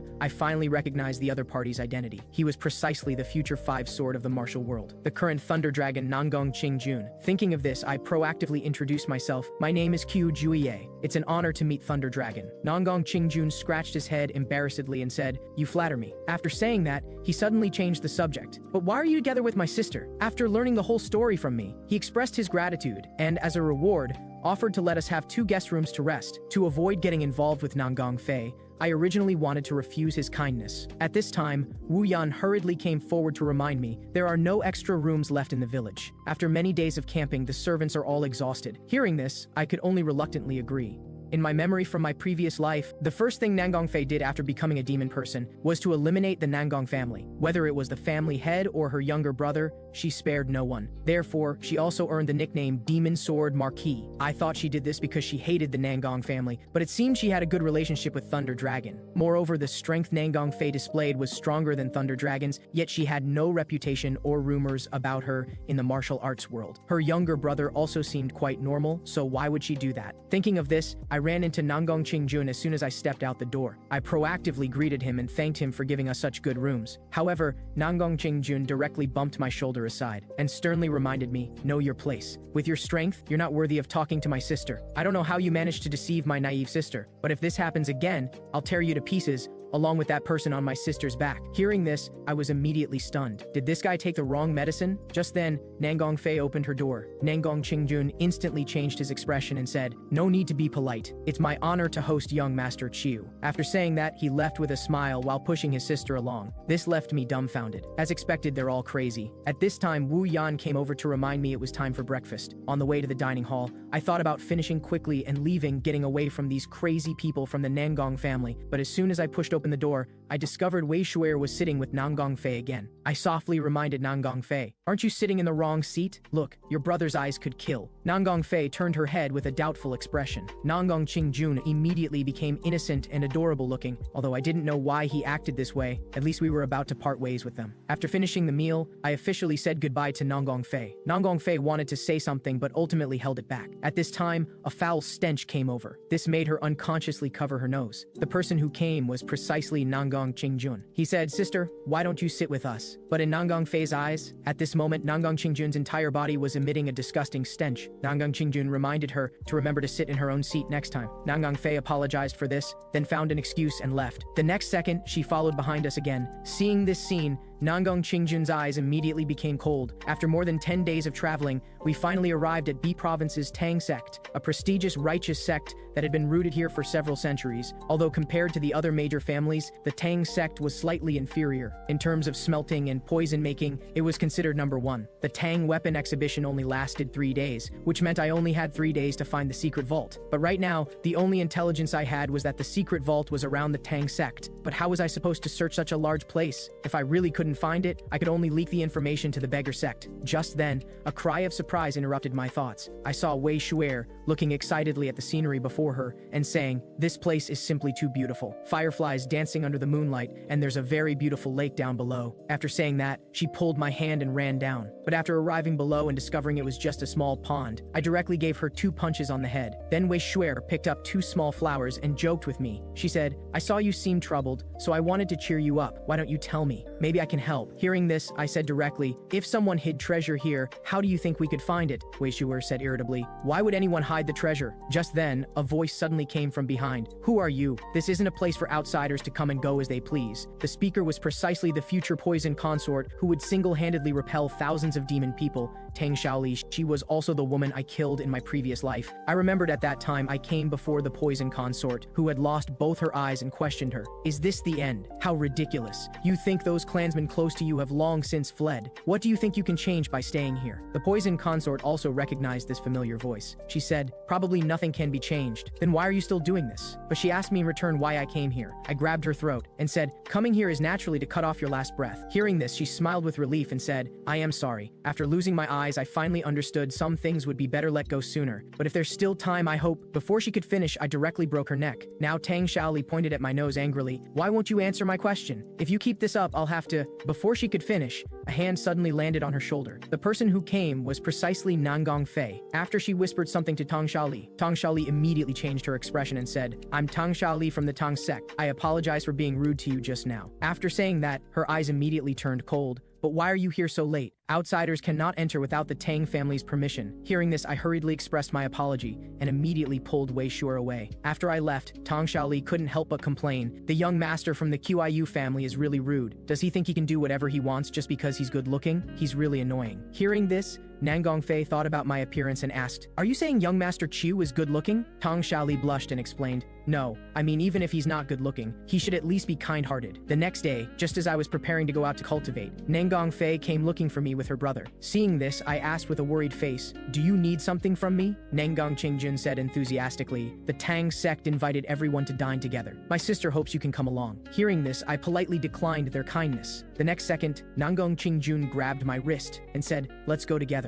This made me somewhat annoyed. I already said I wasn't going. Was he planning to drag me there by force? Thinking this, a powerful inner force burst out from my body. Nangang Qingjun released his hand with a shocked expression. The atmosphere of the scene also immediately became tense. To avoid disrupting the plan, I eased the tension. "I'm hungry. Let's go eat together." Then I put my arm around Nangang Qingjun and whispered a reminder, "Watch your expression management. Your naive sister is watching." Hearing this, Nangang Qingjun was immediately furious but had to endure it. The scene changed to the Tang family reception hall, where the table was filled with various spicy dishes. This left me, who was always sensitive to spice, not knowing where to start. But just as I picked what I thought was a not very spicy bun, I discovered Tang Shaoli was staring at me with a strange look. In my previous life, every time I saw her, she had this same expression. I didn't expect that even in this life, nothing had changed. Then, after I took a bite of the bun, the spicy impact immediately made me gasp. At this time, someone next to me handed me a glass of water. Then they placed a piece of non-spicy beef on my plate. This person was precisely Nangang Fei. Beyond surprise, my face flushed red. In contrast, Nangang Qingjun's entire face looked terrible. He thought, "Brat, I'll definitely make you pay." Then Tang Shaoli silently sat down next to me. Seeing this scene, I asked puzzled, "Miss Tang, do you have something you want to say to me? Tang Xiaoli said, flustered. No. However, young Master Qiu, do you have someone you like? Before she could finish, Nangong Qingjun suddenly interrupted. Isn't the cultivation ground below the reception hall? Tang family's young master Tang Zhouyi responded. That's the cultivation ground exclusively for Tang family bloodline, although it was built many years ago. Everyone has their own cultivation ground, so it has never been used. Hearing this, Nangong Qingjun immediately became interested and said, why don't we go down and take a look? This instantly gave me a bad premonition. What was this guy planning to do again? After arriving at the cultivation ground, everyone praised how spacious the venue was. But Tang Zhouyi said, I really don't understand why our ancestors would build a cultivation ground this large. At this time, Nangong Qingjun gestured with a wooden sword. Since we just ate, we should work off the meal. Young Master Qiu, would you like to have a match with me? This made me immediately realize that all of this was his plan. Right now, just looking at his expression, I knew he would definitely teach me a harsh lesson. So I responded with a humble attitude, how could my third-rate skills be worthy of sparring with Thunder Dragon? Tang Xiaoli said, the two differ greatly in both age and skill level. This isn't fair. What if his face gets accidentally injured? Nangong Qingjun said, it's fine. As long as we don't use inner power, it'll be like a martial arts instruction session. I wonder if young Master Qiu dares to accept? Facing Nangong Qingjun's provocation, the corner of my mouth curved slightly. I said, if it's like that, then I wonder if your level is sufficient. Hearing this, Nangong Qingjun said angrily, then let me see just how capable you are. As the sparring officially began, Nangong Qingjun impatiently swung his sword toward me, but after dodging 2 attacks, I could tell he was testing my strength, and what came next would be the real attack. Seeing this scene, Tang Xiaoli's face was full of worry. She had been different from others since childhood. At an age when other children were chasing cats and dogs, she was already keeping company with tigers and wolves, because compared to other weak animals, she preferred being around powerful apex predators. But this peculiar hobby of hers destined her to have difficulty finding where she belonged, until she met that boy. She was deeply attracted by his distinctive appearance. Her heart even pounded wildly non-stop. Every time she stole a glance at him, he radiated brilliance all over. Even the way he drank water seemed incredibly handsome. She even unconsciously wanted to get close to him. Could this be what they called love? Just then, a loud bang interrupted her thoughts. Tang Xiaoli looked at the scene before her in disbelief. She saw that Nangong Qingjun's sword had actually broken. Nangong Qingjun also couldn't understand why the sword broke. Although he hadn't used full strength in the first 2 moves, the later attacks were all at full strength. While he was dazed, I suddenly swung my fist toward him. I said, even if you're a genius, you can't have distracting thoughts during sparring. If this were real combat, you'd already be dead 3 times. Nangong Qingjun suddenly snapped awake and immediately dodged my attack with a flash. At this time, I mocked, pick another weapon. Since this is martial arts instruction, you should at least teach me something. Hearing this, Nangong Qingjun was immediately furious. Then after picking a long sword, he began circulating his inner power. Immediately after, he burst forth with thunderous momentum and slashed toward me. Fortunately, I reacted in time and dodged this fatal strike. At the same time, I was completely enraged by his shameless behavior. Nangong Qingjun once again circulated his inner power to unleash his strongest technique, but the next second, I easily shattered it. I said, I've been putting up with you for a long time. After saying that, I directly kicked him in the crotch. Everyone's eyes widened at this sight, and the heart-wrenching pain made Nangong Qingjun let out a sharp, miserable scream. Then I asked with an evil smile, it didn't really break, did it? But Nangong Qingjun was still unconvinced. He said, can you even be called a martial artist? I'm going to tell all the prestigious families about this so you'll never be able to hold your head up again. I directly questioned them. Then how many innocent people have you killed? At least a dozen or so, right? As I spoke, I directly grabbed his arm. Tang Zhouyi hurriedly stopped me. Young Master Qiu, you've already won. Let's stop here. But I directly asked back, didn't you see him violate the sparring rules and curse at me? Do you think he accidentally made a mistake in a moment of impulse? He's much older than I am. Tang Zhouyi said, he's from the Nangong family. If you go too far, you know what will happen, right? I said, it's precisely because he's from the Nangong family that I've been putting up with him. If the positions were reversed, would you still do this? As soon as these words were spoken, Tang Zhouyi was immediately speechless. Accompanied by a crisp cracking sound, Nangong Qingjun's arm was just like that, forcibly broken by me. But after I hadn't walked more than a few steps, I suddenly realized I had caused trouble again. If I told Elder Li that I crippled the Nangong family's son, what would he do? Maybe he'd even praise me for doing well. After all, he brought this upon himself. Just then, a hand suddenly grabbed my clothes. I saw Nangong Fei looking at me sincerely and saying, tell me your real name. I shook off her hand and responded, didn't I already say my name is Qiu Jue? But Nangong Fei was certain I was lying. This made me start overthinking. What did she want to do? Did she want to avenge her brother? But looking at her expressionless face, I directly dismissed my own thoughts. At this time, Nangong Fei suddenly stepped forward and held my hand, saying softly, tell me your real name. Seeing her so insistent, I felt helpless. So I proposed a condition. After I tell you my name, don't follow me anymore. Nangong Fei hurriedly nodded. Seeing this, I coughed lightly and said, my name is Qiu Yangtian. Nangong Fei blushed as she repeated my name. Little did she know that this name would create countless entanglements with her. After I came out from the the Tang family cultivation ground, I decided to search for the secret vault alone, because if Wu Yan knew I broke the Nangong family young master's arm, he would definitely stay by my side at all times for safety reasons. Then my plan would be completely ruined. At the same time, Wu Yan, who learned the news, searched every room but couldn't find me. Even Wei Shuer didn't know where I went. He said very annoyed, could the young master be hiding because he injured someone from the Nangong family? But Wei Shuer turned her gaze toward the distance. At night, I leaned against a big tree gasping for breath and complained, it's not even autumn. Where did these maple trees come from? Legend had it that several hundred years ago, the Yan family not only had the strongest person in the world protecting them, but also controlled the economic lifeline of the Central Plains. But this seemingly unstoppable, prestigious family disappeared without a trace one day. However, according to historical records, all the secret treasures of the Yan family were hidden beneath a white maple tree that bloomed in all 4 seasons. Could the rumors all be false? Just then,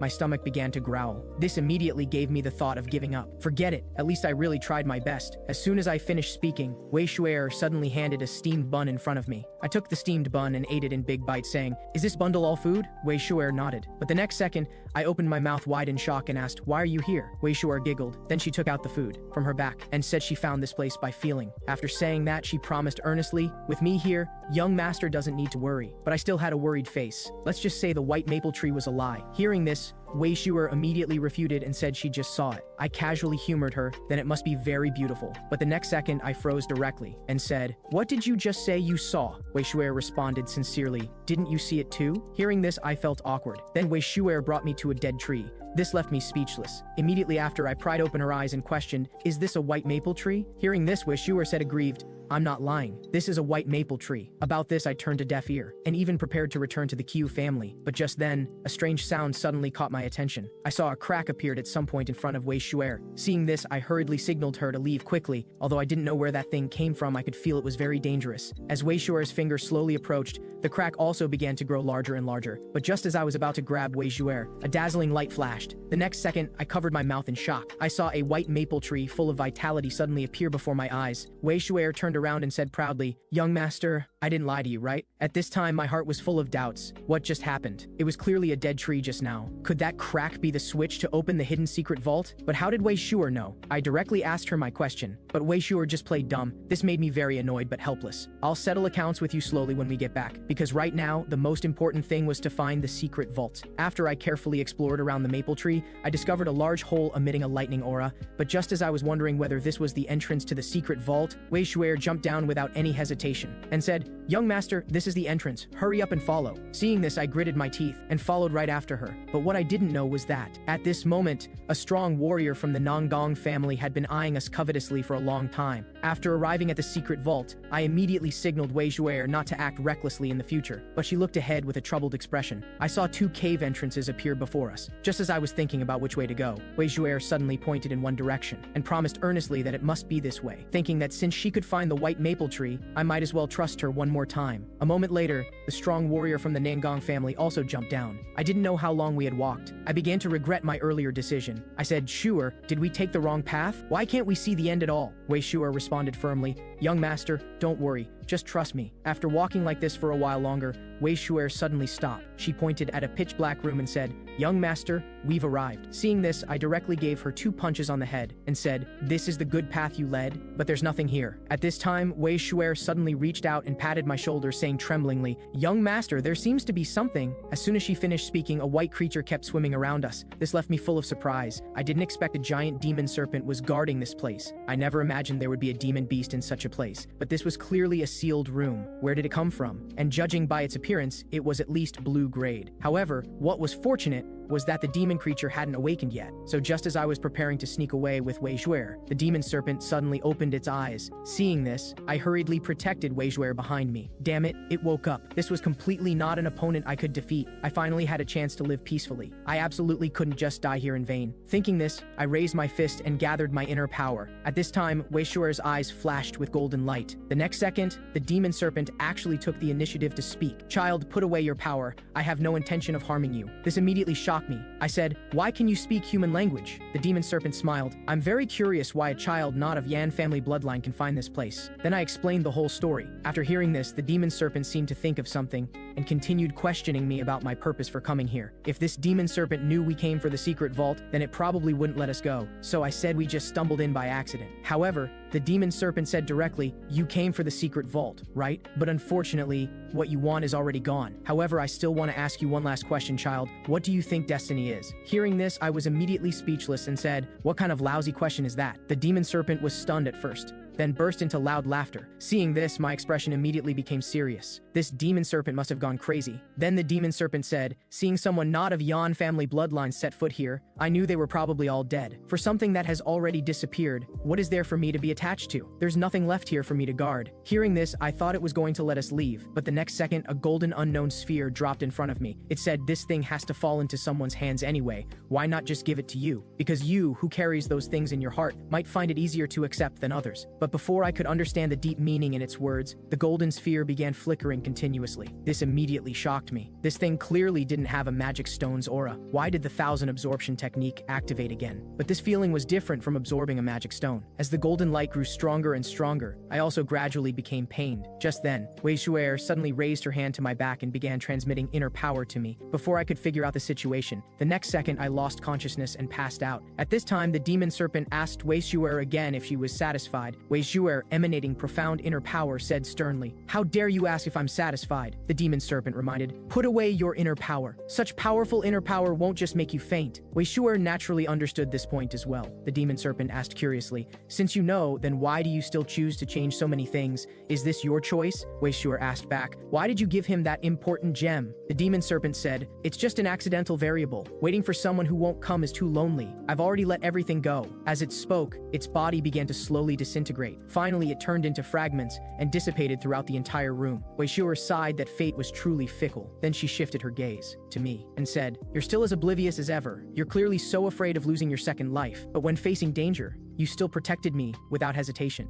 At this time, a voice suddenly sounded in Wei Shuer's mind. "Can you return it to me now?" Wei Shuer said she needed to borrow it a little longer because it was still dangerous now. Soon, the man who had been following them also found this place. Wei Shuer threatened, "You'd better leave quickly, or this place will become your grave," the man said disdainfully. "I didn't expect the young master would actually lose to a kid who could pass out from climbing a mountain. As long as you hand that guy over, I'll spare your life." Wei Shuer questioned, "Is this the old man from the Nangong family's idea or that waste's decision?" Hearing this, the man pressed his sword against her neck and said, "How dare you speak disrespectfully about the Nangong family head?" At this time, Wei Shuer placed a finger on her lips and said, "You're too noisy." After saying that, a golden light flashed. The man didn't even notice before he discovered his arm was severed. The pain that followed made the man scream wildly. Seeing this, Wei Shuer's eyes immediately became sharp and said, "Be quiet, he's sleeping soundly. We can't wake him up." It turned out that after I broke Nangong Qingjun's arm earlier, he still couldn't accept the fact of defeat. He even thought I must have used some evil technique, so he found his trusted subordinate, Ma Tai, preparing to launch a revenge plan against me. But what troubled him was that Wu Yan, the Q family's bodyguard, had unfathomable strength, making it impossible for them to act. Until I shook off Wu Yan to search for the secret vault, Nangong Qingjun immediately ordered Ma Tai to kill me. Now, Ma Tai kept begging for mercy, but what responded to him was a cold sword light. Wei Shuer said, "Didn't I tell you to be quiet? I don't have that much time to waste." As she spoke, she shifted her gaze to me. Seeing this, Ma Tai just wanted to escape quickly. Before he could run far, a sword light swept past. The next second, he ended up separated from his head. Then Wei Shuer said with slight apology, "Originally for your first kill, I wanted to let you choose based on your own will. I didn't expect this uninvited guest to disrupt the plan. I'm truly sorry." At this time, the voice in her mind sounded, telling her to return the body to her immediately. Wei Shuer apologized again and said, "Although this is selfish, can you let me stay a little longer?" The voice in her mind emphasized, "This is my body." Wei Shuer affirmed, "Now and in the future, this body is yours." After saying that, she slowly lowered her eyes and said, "Chu Yang Tian, I think it's time for me to leave. I look forward to meeting you again in the future." The scene changed, and I suddenly opened my eyes. Wei Shuer appeared happily in front of me. I got up and looked around at everything. I vaguely remembered that Wei Shuer opened the white maple tree, but there was only a white demon serpent in the secret vault. This demon serpent also gave me a golden pearl, and this pearl was absorbed by me. I tried hard to recall everything that happened to Wei Shuer. However, Wei Shuer looked confused. "Snake? Pearl? Young master? Were you dreaming?" This immediately stunned me. I said, "Don't tell me you don't remember anything either?" Wei Shuer said, "I found the white maple tree, then received a pearl from a big snake." Who would believe that story? I said, "Why is it only at times like this that you can think normally? Then who brought us here?" Wei Shuer also wasn't clear. She only knew that when she woke up, she was here. Just then, a strange pain suddenly came from my chest. Seeing this, I hurriedly circulated my inner power to meditate. As expected, since absorbing that pearl, The flowing inner power had increased considerably. Not only did I reach 3-star strength, but I even possessed inner power reserves very close to 4-star. This proved my memory wasn't wrong. Did the demon serpent bring us here and then erase Wei Shuer's memory? However, I soon gave up struggling with this, because if I continued staying here, I would only be criticized by Wu Yan later. So I immediately squatted down and signaled Wei Shuer to get on quickly, saying, "Going down the mountain takes a full hour. Carrying you back like this will be even faster." Wei Shuer blushed and said, "I ate a lot yesterday. I might be very heavy." Then, after getting Wei Shuer on my back, I directly used the fire wheel technique to hurry along. But what delighted me was that, with the enhancement of the 3-star fire wheel technique and abundant inner power, the body that used to feel incredibly heavy now felt light as a feather. At this time, Wu Yan at the Tong sect worried. The young master has been missing for a day. Suddenly, a strange sound came from behind. He saw the young master had actually returned carrying Wei Shuer. Wu Yan scolded excitedly, "Young master, where did you go? And you just disappeared without saying a word." I scratched my head embarrassedly and said, "Don't worry, I'm back safe and sound now." Wu Yan asked curiously where I went. Just as Wei Shuer was about to speak, I covered her mouth. I said, "We just took a walk in the grove." Wu Yan said, "Young master, I can sense your inner power has increased quite a bit. Did something happen?" This made me sigh inwardly. As expected of a first-rate expert, he discovered it really fast, so I could only vaguely explain that I encountered some fortune. Later, when I returned to my room, I discovered Tang Shali and Nan Gongfei were here. Tang Shali saw me and panicked so much she even dropped her food. I first asked Tang Shali, "Are you waiting for me?" Then I asked Nan Gongfei, "Didn't you promise you wouldn't bother me anymore?" Tang Shali said she wasn't specifically waiting for me. Nan Gongfei also said she wasn't causing trouble. This made me a bit impatient. I said, "So what exactly are you two here for?" But the two of them said in unison that they just came to say hello. After saying that, Nan Gongfei suddenly raised her hand to signal and said, "Young Master Chu's inner power has improved quite a bit. Then, can you have a sparring match with me?" Hearing this, I hurriedly glanced at Wu Yan. The next second, Wu Yan, who understood, escorted the two of them out. At this time, Tang Shali took out an invitation. She said, "This is next year's Tang Weapon Exhibition invitation. Please attend as promised, young Master Chu." Even though I probably couldn't come next year, I still pretended to be happy and accepted the invitation. On the way back, Tang Shali noticed Nan Gongfei's strange expression. This made her suddenly think of something. So she asked tentatively, "Sister Nangong, do you like young Master Chiu?" Nan Gongfei thought and thought, then asked,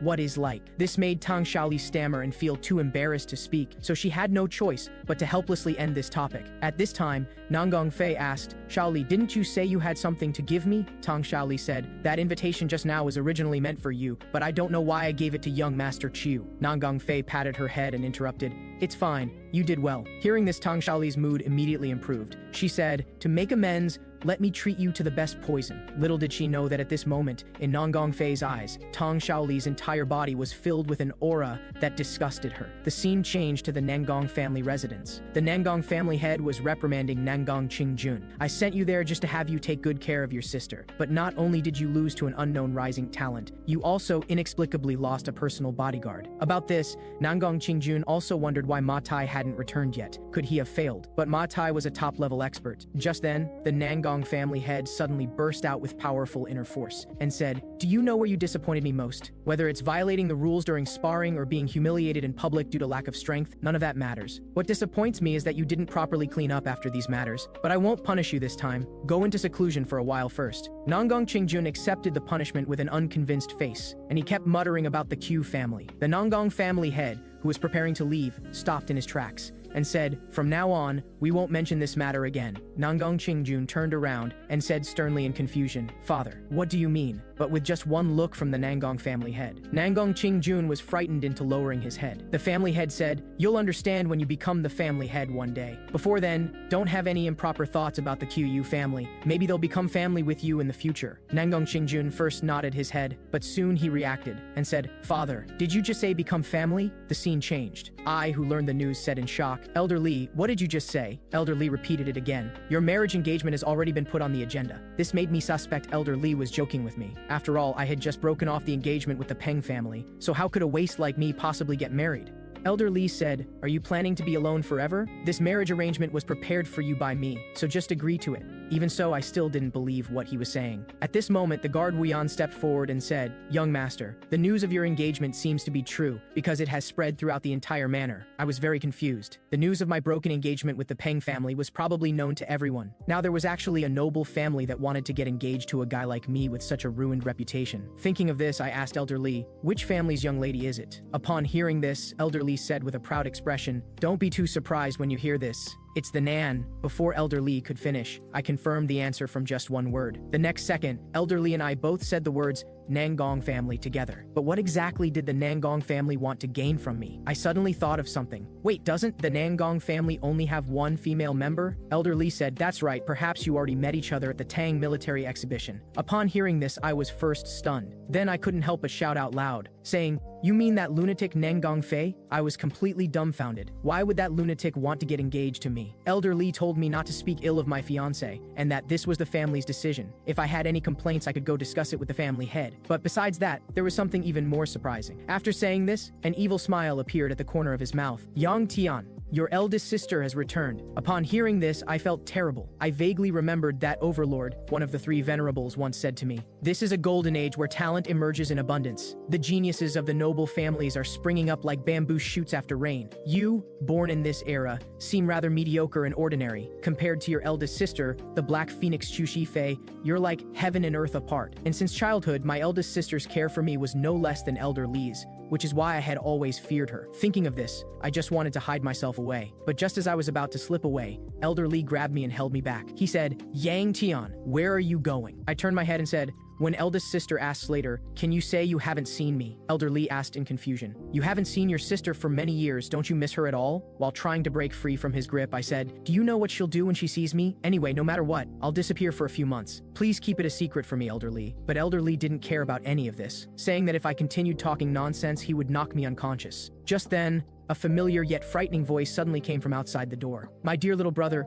come here quickly. Upon hearing this, my body trembled and I hurriedly instructed Wuyan to block the door. Wuyan couldn't understand why my reaction was so intense, but he still randomly grabbed a broom and stuck it against the door. Your sister is coming. Is it really okay to do this? As soon as he said this, a voice came from outside the door. Sister is here, yet little brother is blocking the door. Before Wuyan could react, with a thunderous boom, eldest sister walked in radiating powerful internal energy and said, how rude, my dear little brother. I looked at the scene before me with lifeless eyes. At this moment, eldest sister withdrew her internal energy and gave me hints, while I turned my head away and pretended not to see. Seeing this, eldest sister directly said, Yang Tian, you're doing quite well now. Have you forgotten how to bend your knees? Hearing this, with a thud, I skillfully knelt down. Elder Lee couldn't help but laugh heartily and said, Shifei, you're still so loving. I heard that as the sword team captain, you played a big role in the last mission. Eldest sister scratched her head and said, Elder Lee is too kind. It was all the team members' hard work. After the pleasantries, eldest sister suddenly turned and asked if I knew where I went wrong. Upon hearing this, I was completely confused.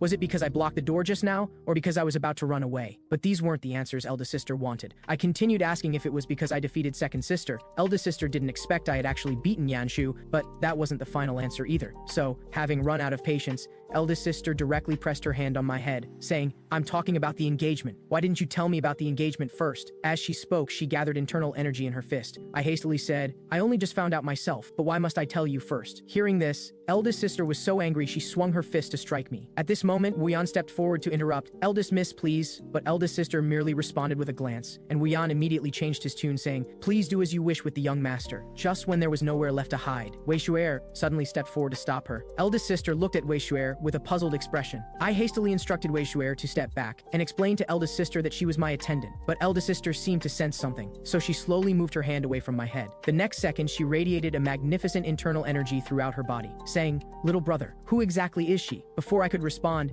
eldest sister gathered all her internal energy into her left hand. Seeing the situation going wrong, I hastily got up and prepared to step forward to stop her, but the next second, I froze right there. I saw that eldest sister merely pinched Wei Shuer's cheek, saying, this cheek looks as soft as it feels. Such a fun attendant, just give her to me. Upon hearing this, I refused her request without thinking. Eldest sister didn't expect that the little brother who used to obey her every word would actually refuse her. After saying this, she changed the subject. Your internal energy is about to break through 4-star. Was this Elder Lee's doing? Then she asked Elder Lee how he had enabled me to improve so much in such a short time. Elder Lee said he hadn't done anything. Eldest sister hesitated, saying, never mind, since the family head is looking for you, you should hurry over. Then, just as I was about to leave, eldest sister tossed something over. After catching it, I looked looked confused. This is a magic stone, but why can't I sense any magical fluctuations? Eldest sister said, I just bought this casually at a general store. Remember to wear it at your waist from now on. If I find you're not wearing it or have lost it, sister will definitely give you plenty of loving care. After saying this, a trace of relief showed on her face, saying, Yang Tian, I knew you could do it. This reminded me of how, in my previous life, eldest sister said the exact same words before she died. Although eldest sister would give me a stern talking to every time she saw me, I knew in my heart that she was the person in the family who cared most genuinely about me. After I left, eldest sister asked Elder Lee again if he really hadn't intervened. Elder Lee said he truly hadn't. This left eldest sister completely baffled, saying,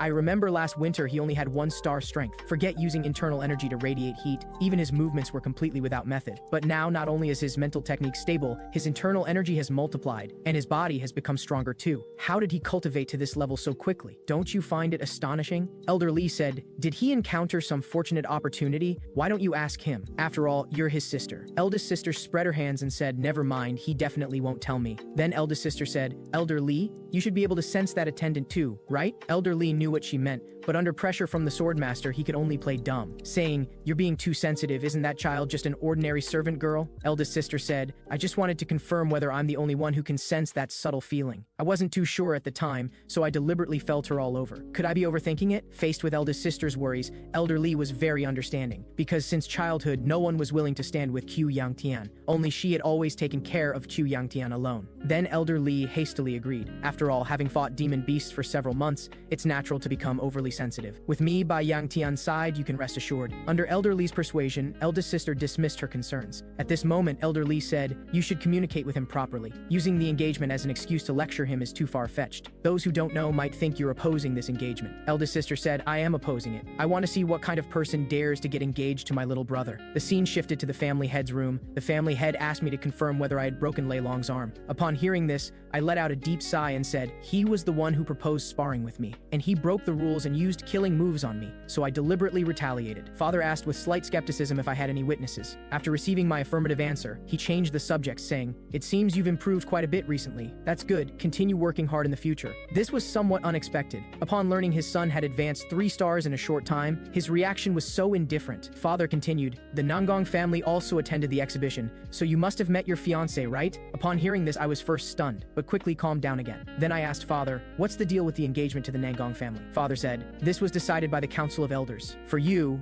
it may not be a bad thing. I can let bygones be bygones regarding the broken engagement with the Peng family. I hope you won't mess this up again. I understood Father's deeper meaning. After all, the Peng family incident was indeed my fault. This time, refusing again was impossible. Then Father took out a family letter and said indirectly, midsummer is approaching, and the Huashan landslide battle is about to begin. Hearing this, I instantly recalled the scene of the Huashan sex massacre in my previous life. At this moment, Father suddenly handed the family letter to me. I took the letter and asked curiously, what does this mean? Father said, prepare yourself, go to Huashan in 10 days and bring her back. To this, I expressed my apologies. After all, I had just returned from B province today. Father remained calm as always, saying, you can refuse, but before he finished speaking, I directly said I didn't want to go. Father continued, but as long as you come back, I can open the secret vault and let you take a Taishan pill. Meanwhile, Wu Yan and Wei Shu'er were sitting outside the room waiting. After several days of traveling, their faces were written with exhaustion, but they also knew that no matter where they went, they had to stay by the young master's side at all times. Just then, I suddenly poked my head out and asked, what are you two doing? This directly startled Wu Yan. Then I told them the news that I would be departing for Huashan in 10 days. Upon hearing this, Wu Yan asked in shock, what's the reason this time? I directly stated Father's purpose, to bring little sister back from Huashan. A moment later, I returned alone to the courtyard. After carefully checking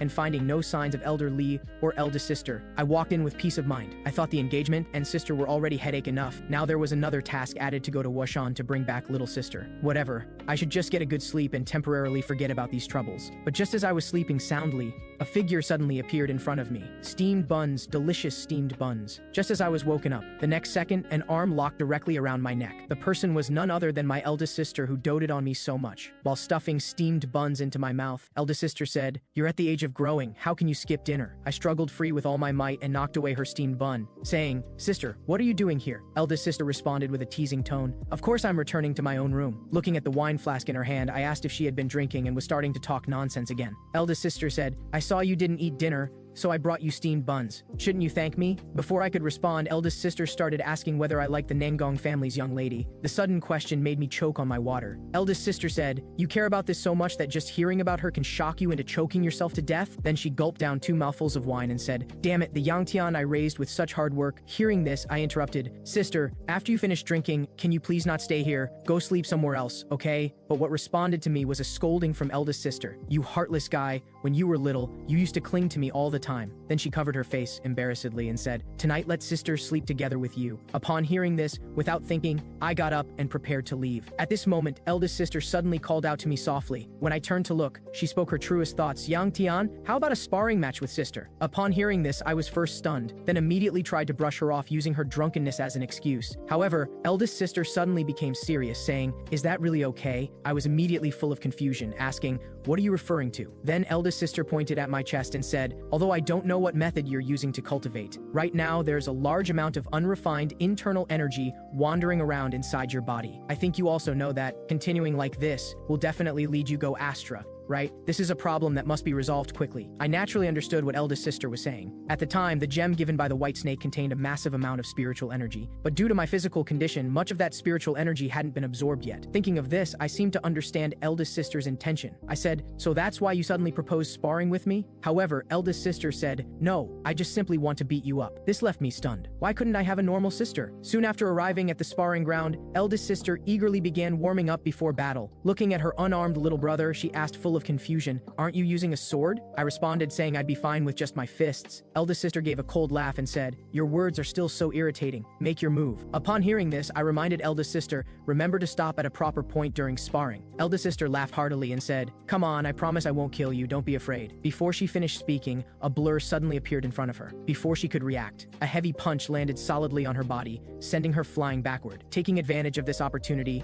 I gathered all my internal energy into my left hand, then ruthlessly landed another punch. The powerful force sent her flying several meters, but before I could relax for long, unrestrained laughter came from within the smoke. As the laughter grew more crazed, the flame aura radiating from her internal energy became increasingly intense. The next second, eldest sister walked out imposingly and said, "Little brother, not bad at all." Seeing this, my expression trembled. This was absolutely insane. This aura had probably already surpassed 5-star strength, hadn't it? But she was clearly hit by my full force strike, so why was she still perfectly fine now? I hastily waved my hand saying, "Sister, let's stop here for today." The enraged eldest sister said, "What nonsense are you talking about? The fun part is only just beginning." After saying this, she flashed and closed in right in front of me. Then a heavy punch sent me flying several meters. After stabilizing myself, I was still shaken. That was close. If I hadn't blocked that just now, I would probably be bedridden for at least 2 months. Just then, a whirlwind suddenly gathered in the smoke. The next second, a wooden sword flew past me and embedded heavily into the wall. Before I could come to my senses, eldest sister attacked again with fierce momentum. Seeing the scene, I couldn't help but curse inwardly, "Absolute lunatic." After I barely dodged several rounds, eldest sister cornered me against the wall. Then she smoothly pulled the wooden sword from the wall, turned and swung down. The next second, the wooden sword froze at my neck. At the same time, her other hand grabbed my hair. She said, "Don't open your mouth, your jaw will dislocate." Upon hearing this, I hastily pressed my lips together. The next second, my miserable scream pierced the sky. At the same time, the Nangong family head was angrily reading the letter in his hand, saying, "What does this mean?" The servant hastily explained, "The young lady left this letter and then ran away from home." Upon hearing this, the Nangong family head immediately crumpled the letter into a ball, saying, "Bring her back to me immediately." Just moments ago, an old farmer was pulling radishes in his field. After pulling several bad radishes in succession, the old farmer couldn't help but complain, "What a cursed season." As soon as he spoke, a figure flew over his head. After seeing who it was clearly, the old farmer couldn't help but blush, saying, "It's a fairy maiden." The person was none other than Nangong Fei. At this moment, Nangong Fei asked which way to go to a province. The old farmer immediately raised his hand and pointed in a direction. But the next second, Nangong Fei flew off in the opposite direction without a word, while leaving behind a silver ingot on the ground to show her gratitude. The old farmer looked at the silver in his hand with shock and joy. This was enough for his whole family to eat and drink without worry for several months. But what puzzled him was, a province was clearly to the east, so why did the fairy maiden go west? That's where Huashan is. The scene shifted. Elder Li was telling the swordmaster about the divine physician's whereabouts. "I heard the divine physician has gone to Huashan. What do you plan to do?" The swordmaster also knew that the divine physician's whereabouts were erratic, but why would he go to Huashan this time? Elder Li said, "This intelligence may not be accurate. Since you've disguised yourself as an attendant to hide your identity, you don't need to show yourself personally. Just have Yang Tian go confirm it first." The swordmaster nodded to show his approval, but the next day, he suddenly changed his story. "Young master, rest assured, Elder Li has entrusted me with this task, and I will definitely complete it wholeheartedly. This left me completely dumbfounded. I never expected the dignified swordmaster to become a coachman. Elder Li was also dumbfounded, never expecting the dignified swordmaster to be so two-faced. Originally, the swordmaster and Wei Shuer weren't on the list for the Washan trip, but because the coachman suddenly fell ill, the swordmaster was dispatched to replace the coachman's duties. Although the reason seemed sufficient, I didn't need to think to know there was definitely something fishy going on here. It seemed this Huashan journey would be extraordinary. At this moment, Elder Li said, "It's just a trip to Huashan. Why do you have such a worried expression? You need to control your emotions. Don't go there and cause trouble again." I naturally understood what Elder Li meant, and I also assured him I would try my best. Speaking of this, Elder Li suddenly reached into his collar, then pulled out a small pouch. The next second, a fragrant aroma hit my nose, and the fragrance grew increasingly rich. Elder Li said, "This isn't anything remarkable, just an ordinary stone." I directly exposed his lie. This was clearly a very valuable item at first glance. Only then did Elder Li say, "This is a plum blossom smoke crystal stone, supposedly one of the 4 great treasures of Huashan." Seeing his nonchalant expression, I said, "Isn't this valuable enough?" "No, wait, why is this thing in your possession, and why are you giving it to me?" Elder Li said, "I won it gambling over drinks and forgot to return it. This time when you go there, help me return it." This left me speechless. I said, "Shouldn't you use a safer method?" Elder Li shifted his gaze to the side and said, "There's no safer method than giving it to you." When I followed his gaze, I instantly understood what he meant. If Elder Li knew the swordmaster's true identity, then giving it to me was indeed safest. At the moment of departure, not seeing eldest sister, I said disappointedly, "Where did sister go?" Elder Li said, "Maybe because you're leaving, she's hiding somewhere secretly wiping away tears. Don't worry, I'll definitely tell her you've safely departed." After the carriage drove away, Elder Li suddenly turned to look to the side, saying, "You won't even show yourself to say goodbye?" At this moment, eldest sister was curled up sitting in a corner sobbing, saying, "How could I let Yang Tian see me crying?" Elder Li said, "He's not a 3-year-old child anymore, what's there to worry about?" Eldest sister immediately erupted in rage, saying, "His body is so weak, how could I not worry at all? Yang Tian, you must return safely." Along the way, I kept asking Wu Yan how much longer. Wu Yan forced a smile and said, "You've already asked this question over 30 times. If I must answer, we still need to travel for several more days." Hearing this, my eyes dimmed. I had also heard this answer over 30 times. Upon hearing this, the swordmaster Wei Xiaojun smiled and said, "Young master,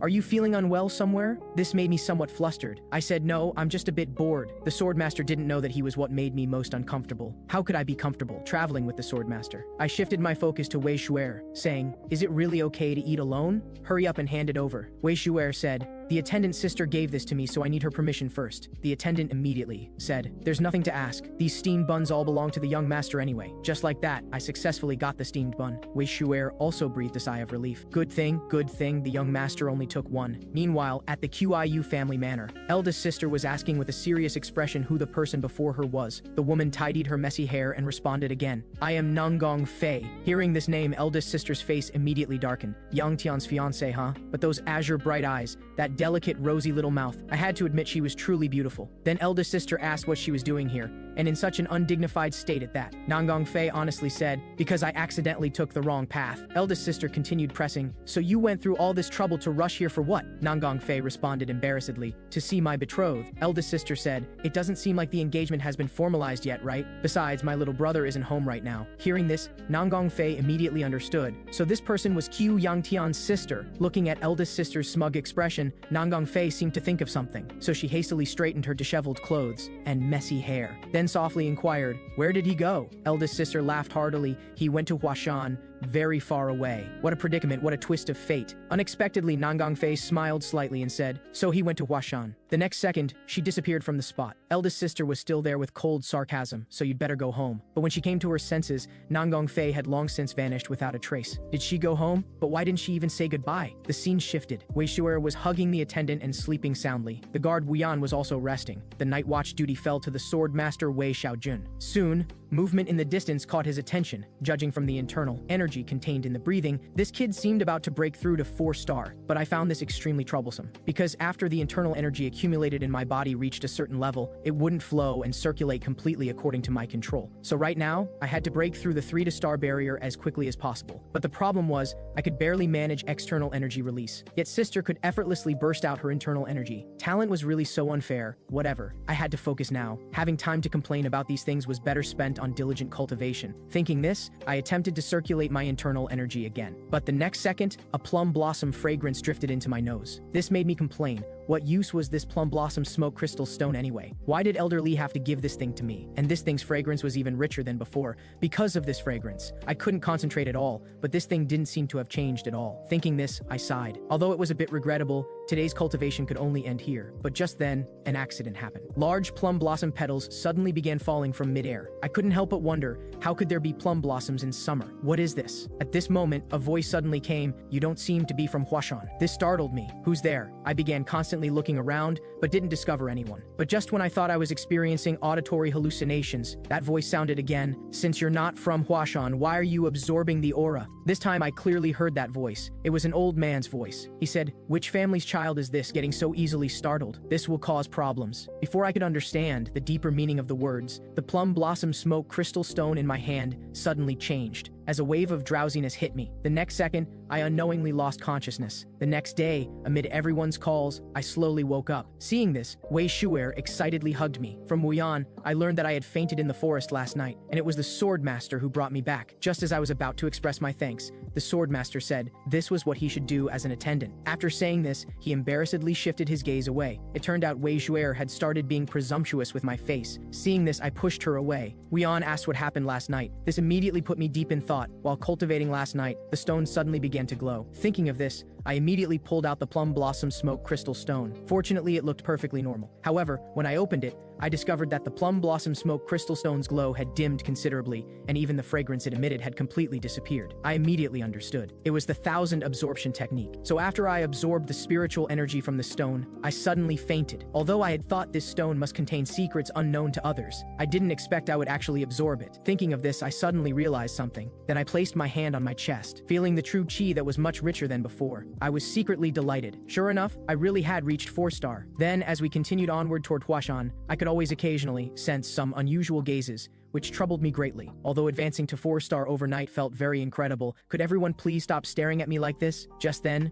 Wei Shuer suddenly leaned close to me and started sniffing around. I hastily turned my body away. Wei Shuer said there seemed to be a scent on me. I instinctively raised my hand and sniffed a few times, saying, "Don't all men have this kind of smell?" Wei Shuer immediately retorted, "Not that kind of smell, it's a very pleasant floral fragrance." I hurriedly pointed to a corner of the carriage and said, "The smell should be coming from there, right?" Wei Shuer pouted and shook her head, saying, "It's clearly coming from your body." I immediately fell into thought. If even she could tell, then my true chi and mental technique had probably improved greatly. At 3-star, I could only emit some heat. Now I should be able to easily shoot out red internal energy like Sister, right? But unfortunately, before actual use, all of this was still unknown. After all, Elder Lee specifically warned me not to cause trouble. Now I could only pray someone would come looking for a beating. Just then, the carriage suddenly braked hard. Wei Shuer and I also stumbled and fell. But when I got up to ask Wuyan what happened, I discovered he had actually placed his hand on his sword and prepared for battle. Seeing this, I looked in the direction of his gaze. I saw a man dressed in Huashan robes cupping his fists in salute, saying, "My deepest apologies. I am Yingfeng, a third-generation disciple of Huashan. Because there is something I wish to inquire about, I have presumptuously come to disturb you." Hearing this name, cold sweat couldn't help but emerge from my forehead. Huashan's youngest peerless genius, his talent in swordsmanship was considered limitless. So from childhood, he left behind the title of Plum Blossom Sword Dragon in the martial world. But in the end, he died at my hands. At this moment, Wuyan angrily rebuked, "Just because you're called the Huashan Sword Dragon, does that mean you can do such dangerous things?" Yingfeng apologized again, saying, "I originally didn't intend to block the road. I just wanted to confirm something. From afar, I sensed a familiar aura,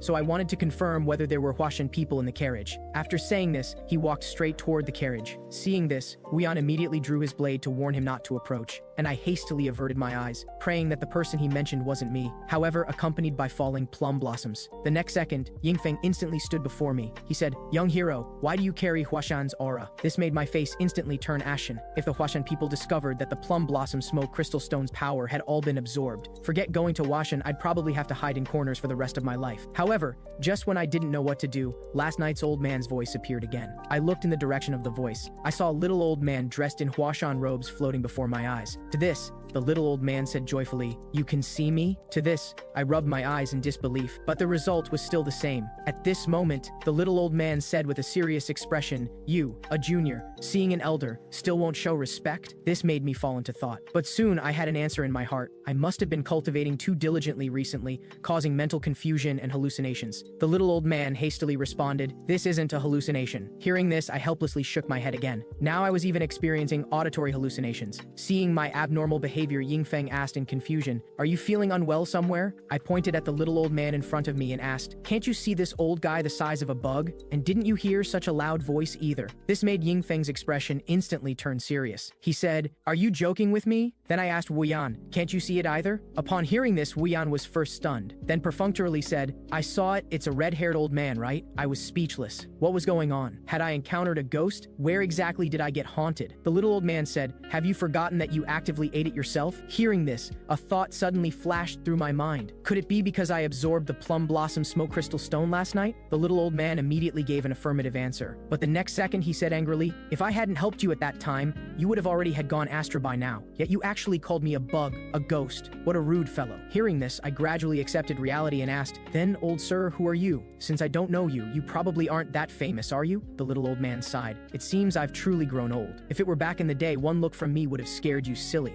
Speaking of this, he suddenly coughed lightly and said, listen carefully, I'll only say this once. I am the 8th generation master of Huashan, sword immortal Shenjie. Hundreds of years before the heavenly demon appeared, there was a massive blood demon war. At that time, 5 legendary masters ended this catastrophe. Therefore, no matter how times changed, their prestige remained renowned. And as a member of a martial arts family, there was no way I wouldn't know this title. If you asked who the most respected person among Huashan warriors was, aside from the current master, the first one mentioned would definitely be the Huashan sword immortal. Could it be that this person was the old man as small as in Bug before me? At this moment, the old man angrily rebuked, how dare you still call me in Bug? Since you already know my identity, shouldn't you show some respect? And at this time, Yingfeng and Wu Yan were staring at me with puzzled expressions. Then I asked Shenjie, the plum blossom smoke crystal has existed for hundreds of years. Have you been inside the stone all this time? Shenjie denied it. Actually, I only woke up when you first obtained the plum blossom smoke crystal. But why can you, someone who isn't a Huashan disciple, absorb the aura of the plum blossom smoke crystal? I was speechless, whether he was truly the sword immortal or a soul impersonating an identity. Either way, this was a huge problem for me. Just because Huashan's secret treasure was absorbed by an outsider was already a big issue. But I couldn't give a reasonable explanation for this matter, which was an even bigger problem. I couldn't very well tell people I possessed demonic cultivation from the demon cult. Seeing that I hadn't spoken for a long time, Shenjie had no choice but to let it go. He said, everyone has things they want to keep secret, especially for a child like you. Hearing this, I immediately expressed my gratitude for his understanding. Shenjie said, now there's a more troublesome matter coming. You'd better think ahead about how to deal with it. Before I could figure out what he meant, several figures suddenly swept through the air. The next second, they directly blocked the path in front of our carriage. Seeing this, Yingfeng said, don't panic, they're all from Huashan. But just as his words fell, Wu Yan kicked him to the ground with one foot and directly pressed his sword against his neck, saying, young master, please be careful. These people look like they have ill intentions no matter how you look at them. At this moment, Yingfeng said, although I don't know why our disciples are so angry, but I can guarantee that as long as I go talk to them, everything will definitely be fine. Hearing this, Wu Yan finally reacted, could they all be from Huashan? Yingfeng confirmed it and indicated that the plum blossom pattern on their clothes represented Huashan warriors. Having said that, he shifted his gaze to me. Seeing this, I immediately told Wu Yan to stand down. Then Yingfeng signaled that we needn't worry. Next, he waved his hand and walked toward them. After a pleasant exchange, the senior brother leading them actually gave him a heavy punch directly. Then he apologized to us. We seem to have caused you unnecessary trouble. Seeing the misunderstanding cleared, I also returned the courtesy. We're also sorry. We started drawing swords without understanding the situation. But why have Huashan warriors come to such a distant place? Has something happened? The leading senior brother responded, this matter isn't easy to tell. But before he could finish, Yingfeng said, because many Huashan warriors have mysteriously disappeared recently. I felt very strange. Huashan's Plum Blossom sword team wouldn't be weak enough to disappear without reason. The senior brother said, originally his mission was to search the surrounding area, but he said he sensed Huashan's aura and ran off. Hearing this, I hurriedly cast a pleading look at Shenjie. Shenjie then signaled that I needn't worry, he had already concealed the aura on my body. But after the senior brother approached, he could still sense the fragrance of plum blossoms on me. Shenjie then signaled for me to take out the stone and show it to them. But when the plum blossom smoke crystal appeared before them, the two were suddenly shocked, saying, this was lost by our master when he was drinking, how did it end up in your hands now? Hearing this, I got off the carriage to greet them. I am Qiyu Yangtian of the Qiyu family. The purpose of this trip is to go to Huashan to return the borrowed secret treasure. Hearing this, the senior brother apologized again. So you're a distinguished guest from a prestigious family. Being so hostile at our first meeting was truly discourteous. At this moment, Yingfeng suddenly thought of something. He said, your sister. But before he could finish speaking, his mouth was covered. Then I tentatively inquired, my little sister hasn't caused you any trouble, has she? The senior brother stiffly squeezed out a smile and said, not at all. Seeing this, I immediately understood and told them that once we reached Huashan, I would immediately take her away. The senior brother first showed surprise upon hearing this. Then he patted my shoulder earnestly and said, "Young Master Chiu, go quickly and return quickly." This left me speechless. Just how much trouble had my little sister caused them. Time came to late night. Little sister gently knocked on the door. After getting permission from the person inside, she tiptoed in. The old man looked at her kindly and said, "You're afraid of walking at night, so why do you still come every night?" Then little sister threw herself into the old man's arms, saying, "Master, is your body still well?" The old man smiled calmly and said, "The days when you can come every day like this aren't many anymore." Little sister understood what her master meant, but she expressed that she would rather stay by her master's side for a lifetime. The master asked her again, "Do you not want to go back and see your family that much?" Hearing this, little sister's eyes showed determination as she said, "They're not my family." The master was silent for a while before saying, "But I'm an old man who's about to die of illness. One day you'll return to your family's side." Little sister hurriedly interrupted, "Master, don't say such things. Weren't you still called the Plum Blossom Immortal before you got sick?" On the other side, after clearing up the misunderstanding with Huashan's disciples, we embarked on the journey to Huashan together with them. When night fell, the Huashan warriors split into 2 teams to prepare for camping and standing guard respectively. At the same time, Nanggong Fei had just finished dealing with a group of demonic creatures. However, the surroundings made her sense a somewhat familiar scent, so she slowly closed her eyes and carefully sniffed that scent again. That's right, it was Qiu Yangtian. Then she rushed forward in that direction, and I was asking the little old man, "Old man, what exactly do I have to do for you to leave my body?" Shenje sighed and said, "If I knew, I wouldn't have stayed attached to your body all this time. Also, don't call me old man. I am the 8th generation master of Huashan. Huashan's sword immortal Shenje." Hearing this, my eyes were full of doubt, but I still said I was willing to believe he was Elder Shen. Elder Shen saw through my concerns and said, "Don't worry, I'm not interested in your body." Speaking of which, he suddenly changed the subject. "But what is that thing you've stuffed inside your body?" Hearing this, I asked with a puzzled face, "Are you saying there's something inside my body?" Elder Shen looked at me with a suspicious face and said, "You really don't know what's inside your body? Then before I tell you, answer one more question. What happened to the blood demon in the end?" Hearing this, I immediately fell into deep thought. The hero who blocked the blood demon from recovering the light of the central plains, and then brought Huashan to new heights, this protagonist was actually asking about the blood demon. I said, "You're not the Huashan sword immortal, otherwise there's no way you wouldn't know about the blood demon war." Elder Shen said, "I don't know why, but I just can't remember the final battle against the demons." It seemed Elder Shen had lost his memory. Was it a side effect of being attached to my body? Then I voiced my confusion. "What exactly are you referring to that's inside my body?" Looking at my serious expression, Elder Shen said, "What difference will it make if someone who doesn't trust me hears it? Actually, what I'm talking about is just the result. I don't really know what it specifically is either. From my perspective, there's something violent inside your body, yet you know nothing about it." I originally thought he was referring to the 9 flames fire wheel technique, but he seemed more like he was describing a fierce beast. At this moment, Elder Shen said, "Don't worry,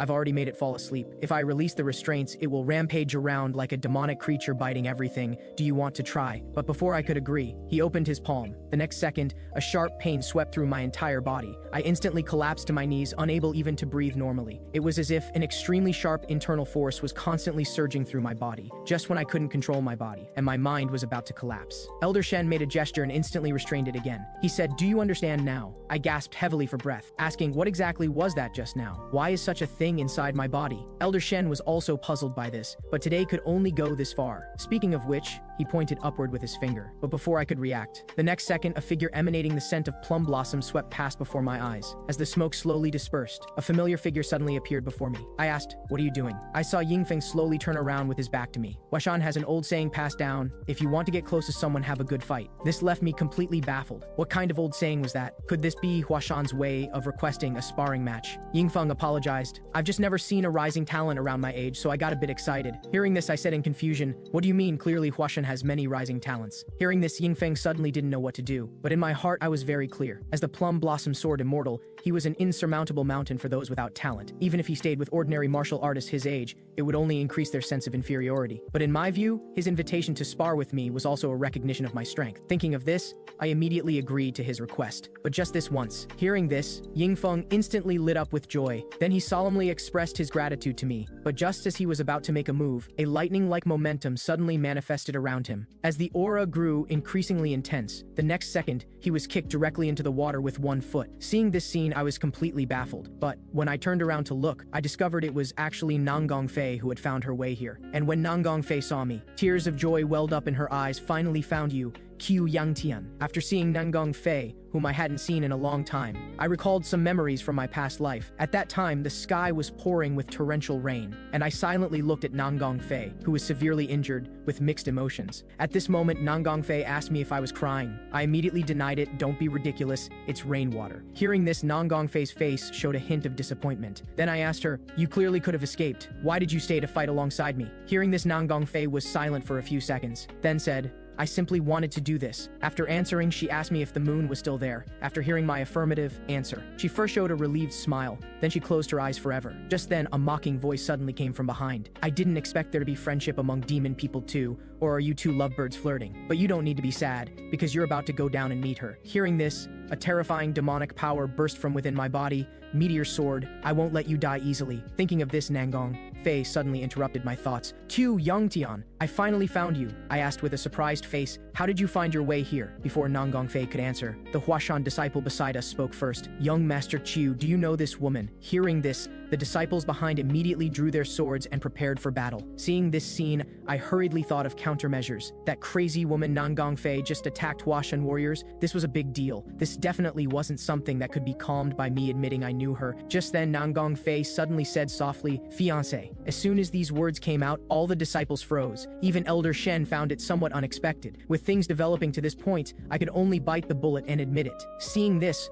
all the disciples cast hostile glances at me. Such a beautiful woman is actually this guy's fiancé. Then I continued asking her why she came here. Nangong Fei answered honestly, to see you. I asked in confusion, if you came to see me, then why did you attack? At this moment, Elder Shen explained for her, look at her exhausted appearance. She must not have rested. Traveling day and night to get here. Do you think she still has the energy to distinguish between demonic creatures and humans? This shows she has a heart eager to see you as soon as possible. But even so, in my view, this still wasn't something worth praising. I said to her, apologize quickly. No matter what reason you have, you can't beat Huashan warriors like this. Having said that, I shifted my gaze to Yingfeng. However, at this moment he was staring straight at Nangong Fei. Seeing this, I immediately understood he was captivated by Nangong Fei. Just as I was about to ask if he was injured, he pounded his chest and expressed that he wanted to spar with me immediately. This left me speechless. But in the end, I still agreed to his request. At the beginning of the sparring match, Yingfeng kept glancing toward Nangong Fei's side. Seeing this, I was quite displeased. Had he never seen a woman before? But in Elder Shen's view,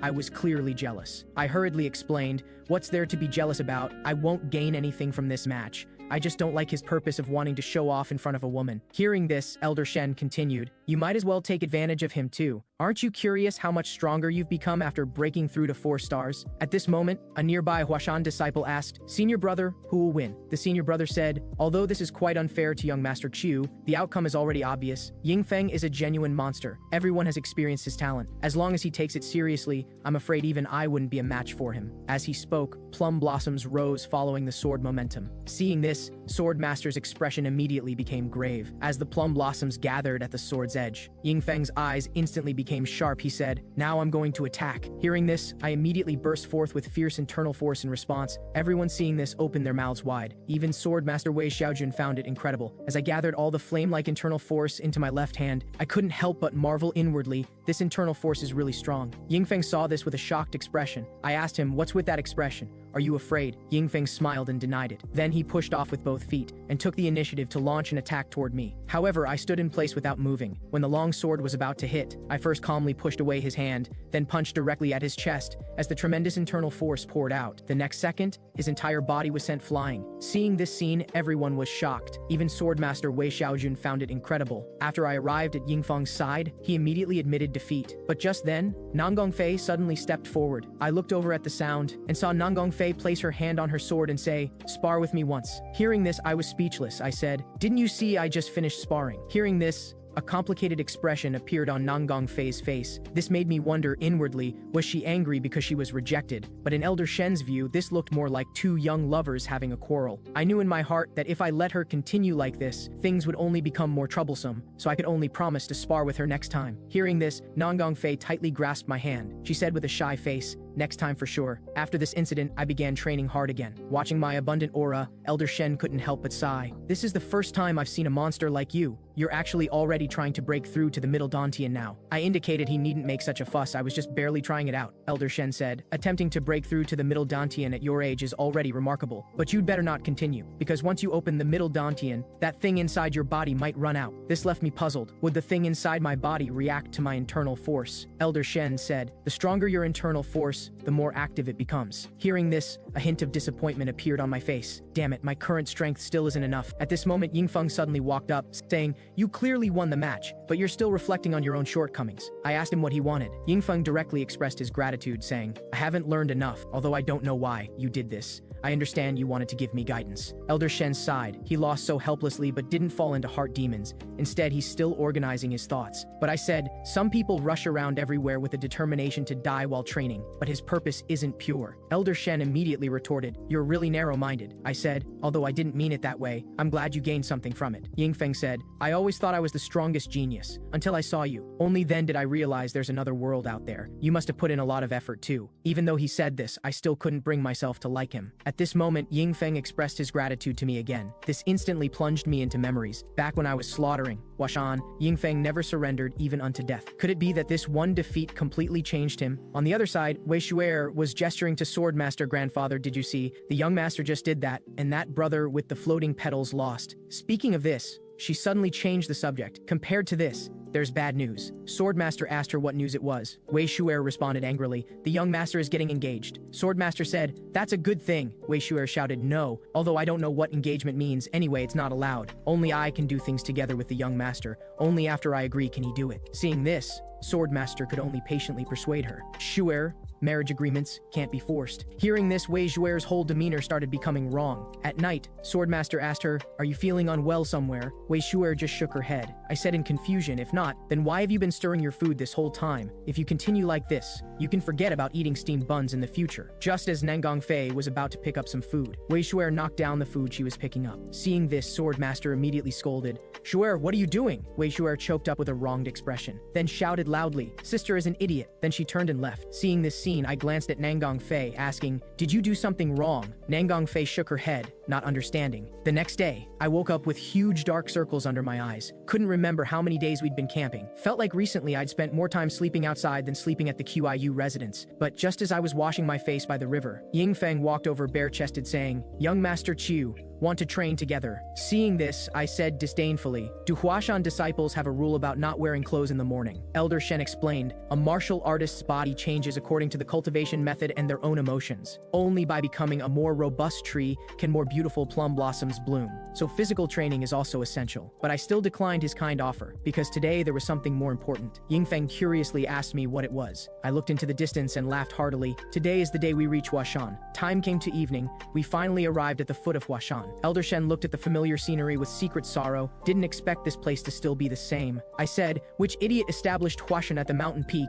Don't they find it tiring to climb up and down every day? The senior brother said, young Master Chu, after such a long and tiring journey, let's rest here for one night before going up. I said, I'm carrying Huashan's secret treasure. Wouldn't it be better to go up immediately? The senior brother paused for a few seconds upon hearing this, saying, I'm worried whether young Master Chu can still climb up. Hearing this, I changed my tune. Since you've already said so, let's follow the arrangement. Then he instructed Yingfeng to take good care of everyone, and indicated he needed to go up the mountain first to report young Master Chu's impending arrival. This left me very puzzled. Why not let Yingfeng go with him? Huashan's seniors should be waiting for him too, or was his relationship with others generally poor? Thinking of this, Wei Shuer suddenly walked up carrying a basket of steamed buns. Seeing this, my spirits immediately lifted. The vitality of my life had finally arrived. At this moment, Wei Shuer also thoughtfully handed over water, but after drinking halfway, I sensed something wasn't right. She was clearly having a tantrum yesterday. How could she be happy again today? I reached out and patted her head. If only she could be this well-behaved in the future. Wei Shuer responded with a flushed face. I'm well-behaved every day though. Witnessing the entire scene,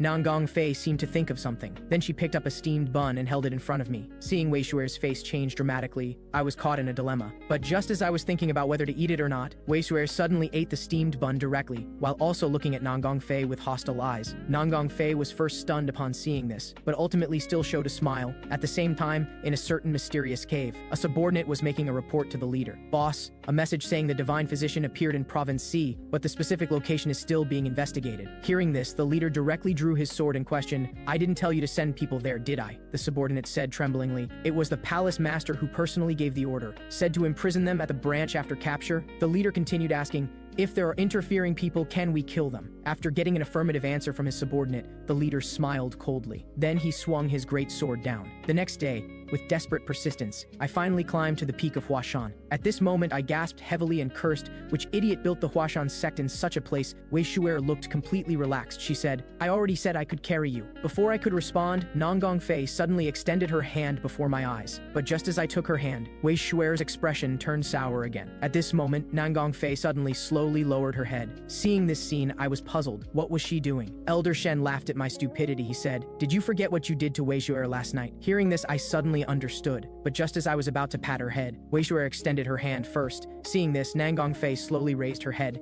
and said calmly, next time. Just then, Huashan Sect's main gate slowly opened. Walking in front was precisely Huashan Sect's master. Elder Shen laughed heartily, saying, didn't expect the Huashan master to be this guy, and seeing me, the master was even more delighted. He said, do you know how long I've been waiting for you? Because I gambled away the secret treasure while drinking. Those elders mocked me for a long time, before I could make introductions. The master continued, Old Li already wrote to tell me, you came this time to return the plum blossom smoke crystal and pick up your sister, right? Hearing this, I felt secretly pleased. Great. Elder Li explained the situation in advance. This trip should end quickly, but the master's expression suddenly became grave as he said, but that guy seems to have left out some things, your body's aura and… Speaking of which, he cast his gaze on Swordmaster, saying, forget it, anyway, having come this far you must be tired. Let's go inside and talk about the specifics. Hearing this, I hurriedly sought Elder Shen's help on what to do. Elder Shen just laughed. Do you think you can be fine after absorbing Huashan's secret treasure? After we entered Huashan's sect, the master immediately had a conversation with me. He said, I'm sorry to call you over before you could rest here, but please understand, I can't ignore the fact that the plum blossom smoke crystal was absorbed. I immediately expressed understanding and told him everything except about Elder Shen. The master said incredulously, so what you mean is you were just holding Huashan's secret treasure and then somehow absorbed it? Elder Shen expressed understanding of the master's doubt, waking up after training to find you'd absorbed it. Nobody would immediately accept such a thing after hearing it. Moreover, you possess two completely opposite types of aura, which makes it even harder to believe. Then the master slowly stood up saying, forget it. Since you came to pick up your sister, follow me. However, just as I was about to stand up, the next second he forcefully pressed me back down. He said, did you think nothing would happen after absorbing Huashan's secret treasure? Hearing this, I looked puzzled, saying, but your expression right now looks exactly like Elder Li's when he's pranking me. The master immediately retorted, how could I be like that guy? You're going too far. At the same time, somewhere in Huashan, the divine physician was treating an elderly woman. The divine physician said, it's all ruined. Not only the acupoints, the chi flow is also completely distorted. How did you endure the pain of your body rotting? The elderly woman coughed lightly, saying, actually it wasn't that painful. The divine physician said, are you lying to be strong because you're in front of your disciple? And the disciple being referred to was my little sister, Chiu Linghua. At this moment, the divine physician asked again, how long has it been? What caused it? The elderly woman responded, 4 years. But when it came to the cause, she couldn't bring herself to say it. Then she coughed up a mouthful of blood with a pained expression. Seeing this, little sister hurriedly stepped forward and patted her back. This is a restriction. The divine physician found it very strange. If it was a restriction, it should have been immediately noticeable when checking the pulse. Seeing the divine physician's troubled expression,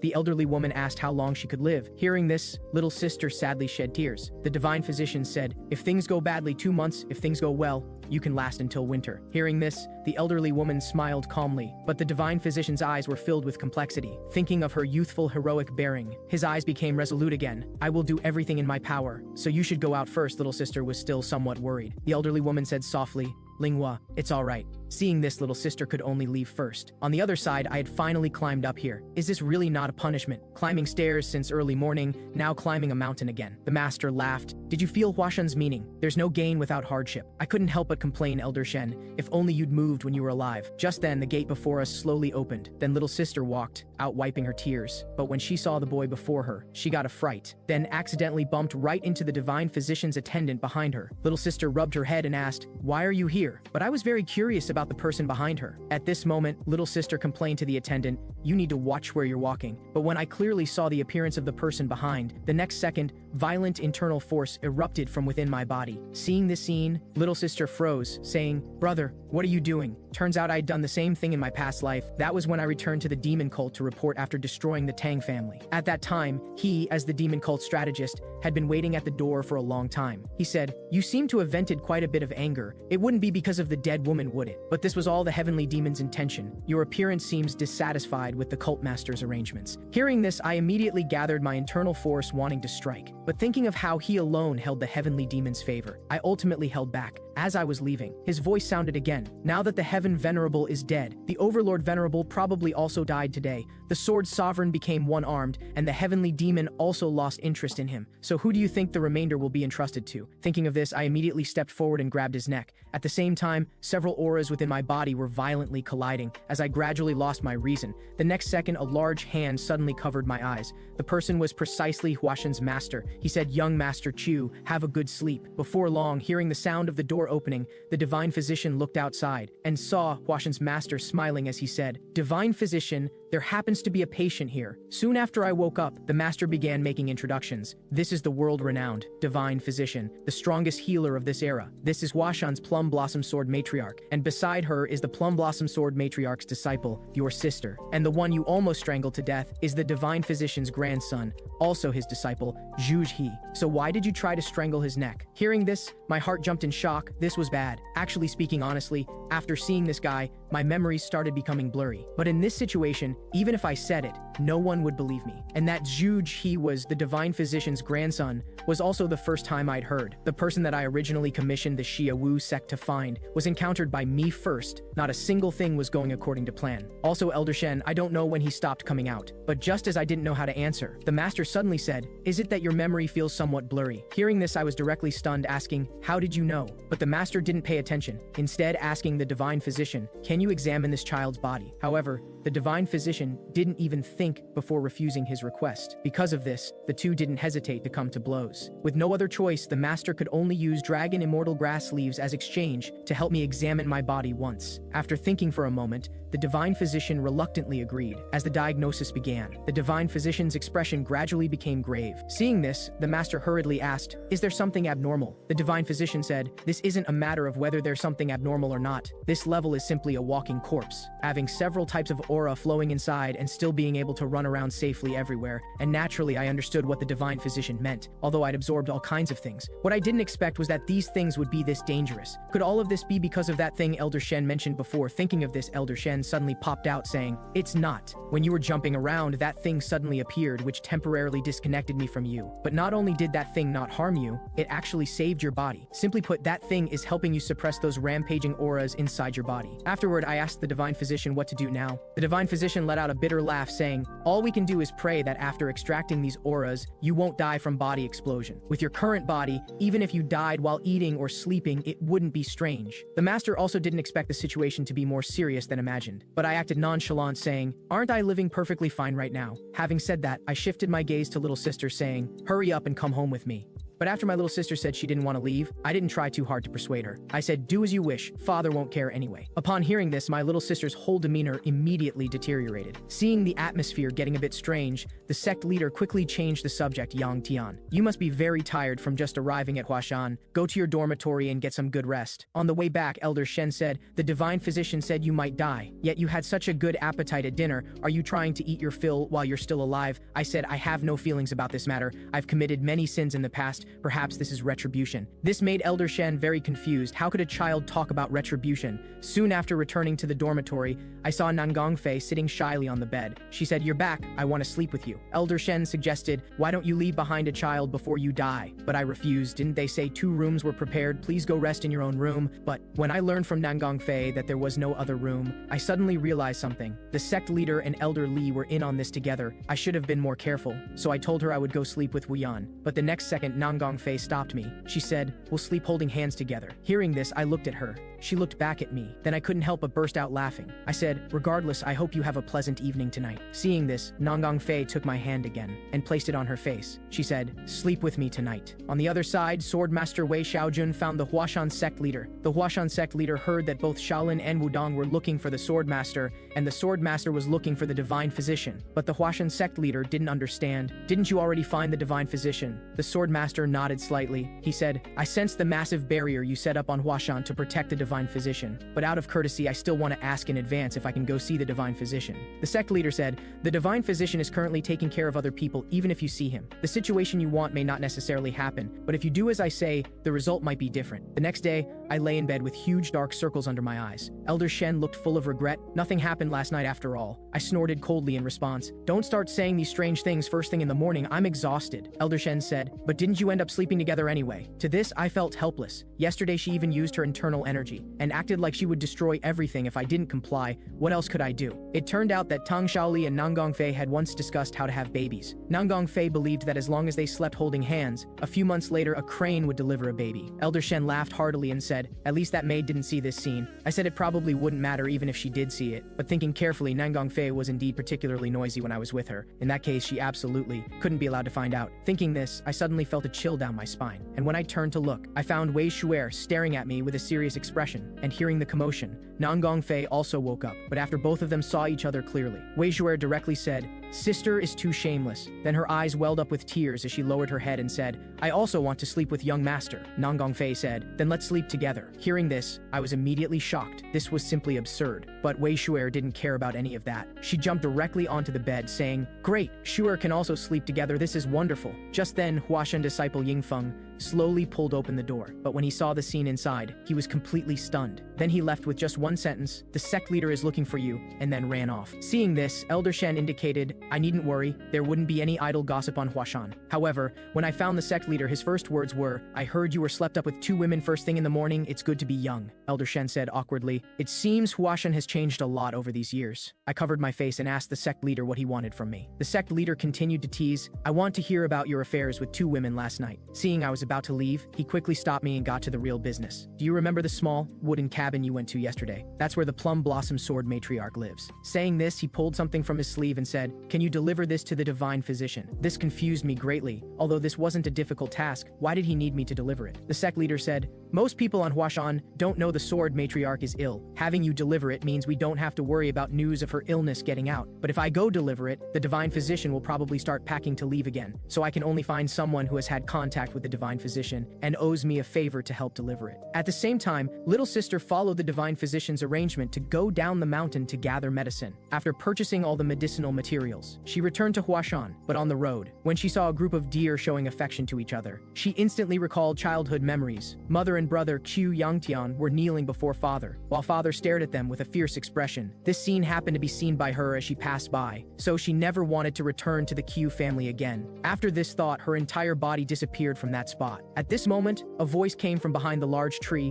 Where did she go? Were we discovered? Another person said, how could we possibly be discovered by a little girl with only about 2-star strength? Having said that, the person came to where little sister had disappeared, but the moment he reached out his hand, he finally understood everything. The Huashan sect leader had actually set up a barrier. This confirmed that the divine physician must be inside. So, our mission is complete. The rest will be handled by the branch leader. Just as little sister was returning to Huashan after buying the medicine, she happened to run into me climbing the mountain, and I also sensed her presence. At this time, little sister asked me why I was here. I said breathlessly, the sect leader asked me to help deliver something, so I came. Little sister responded coldly, then don't just stand there, hurry up. I said helplessly that I didn't want to be this way either. This made little sister suddenly recall the divine physician's words. With your current body, it wouldn't be strange if you suddenly died even while bathing or eating. So she immediately said, give me what you need to deliver. I'll help you deliver it. Hearing this, I was stunned and asked, are you worried about me? Little sister denied it inconsistently. How could I possibly worry about you? I just think you're too slow. I said irritably, what's there to complain about? I'll just walk faster. Looking at my weary back, little sister was about to ask about my physical condition, but I interrupted. Have you seen the divine physician's grandson do anything strange, like talking to himself? After getting little sister's denial, I also felt relieved. Just then, Elder Shen suddenly appeared and said, I don't think she seems like a bad sister, but why is the relationship between you siblings so tense? And I myself didn't know why it had become like this. Elder Shen continued to press, don't you care about this? I'm not saying I don't care, but given my current physical condition, I just don't want to think about it right now. This made Elder Shen very confused. After all, this is family. Only then did I realize Elder Shen was actually talking about little sister. I thought he was talking about the divine physician's grandson. If it's her, then it doesn't matter, because I never cared about her from the beginning. Moments later, I finally delivered the scroll to the divine physician. After reading the contents, he immediately asked, "That old man told you to bring this garbage over, right?" I was puzzled about how the sect leader had offended the divine physician. Why did he hate the sect leader so much? I said helplessly, "After all, it's the sect leader's request. I can't pretend I don't know anything." Hearing this, the divine physician reluctantly accepted the scroll. He said, "Aren't you afraid of death?" Faced with this sudden question, the scene fell into silence. Then the divine physician said, "I guess I shouldn't have asked that. If there's nothing else, just hurry back." As I was leaving, little sister wanted to ask about my physical condition again. But before she could speak, I'd already walked away. The scene shifted, and the sect leader asked me if I had given the item to the divine physician. I said, although he was somewhat unhappy, he eventually accepted it. The sect leader laughed heartily. The contents inside are indeed enough to make him curse. But how did the sword matriarch look? I said, she was resting at the time, so I couldn't tell if her condition had improved. Since the divine physician is caring for her, the sword matriarch will surely get better. The sect leader sighed. Just as the plum blossoms are blooming, so many pieces of bad news arrived together. I was very confused. Besides the sword matriarch's health, did something else happen on Huashan? Elder Shen immediately reminded, haven't quite a few Huashan disciples mysteriously disappeared? In that case, the sword master's arrival and Zhu Ji's appearance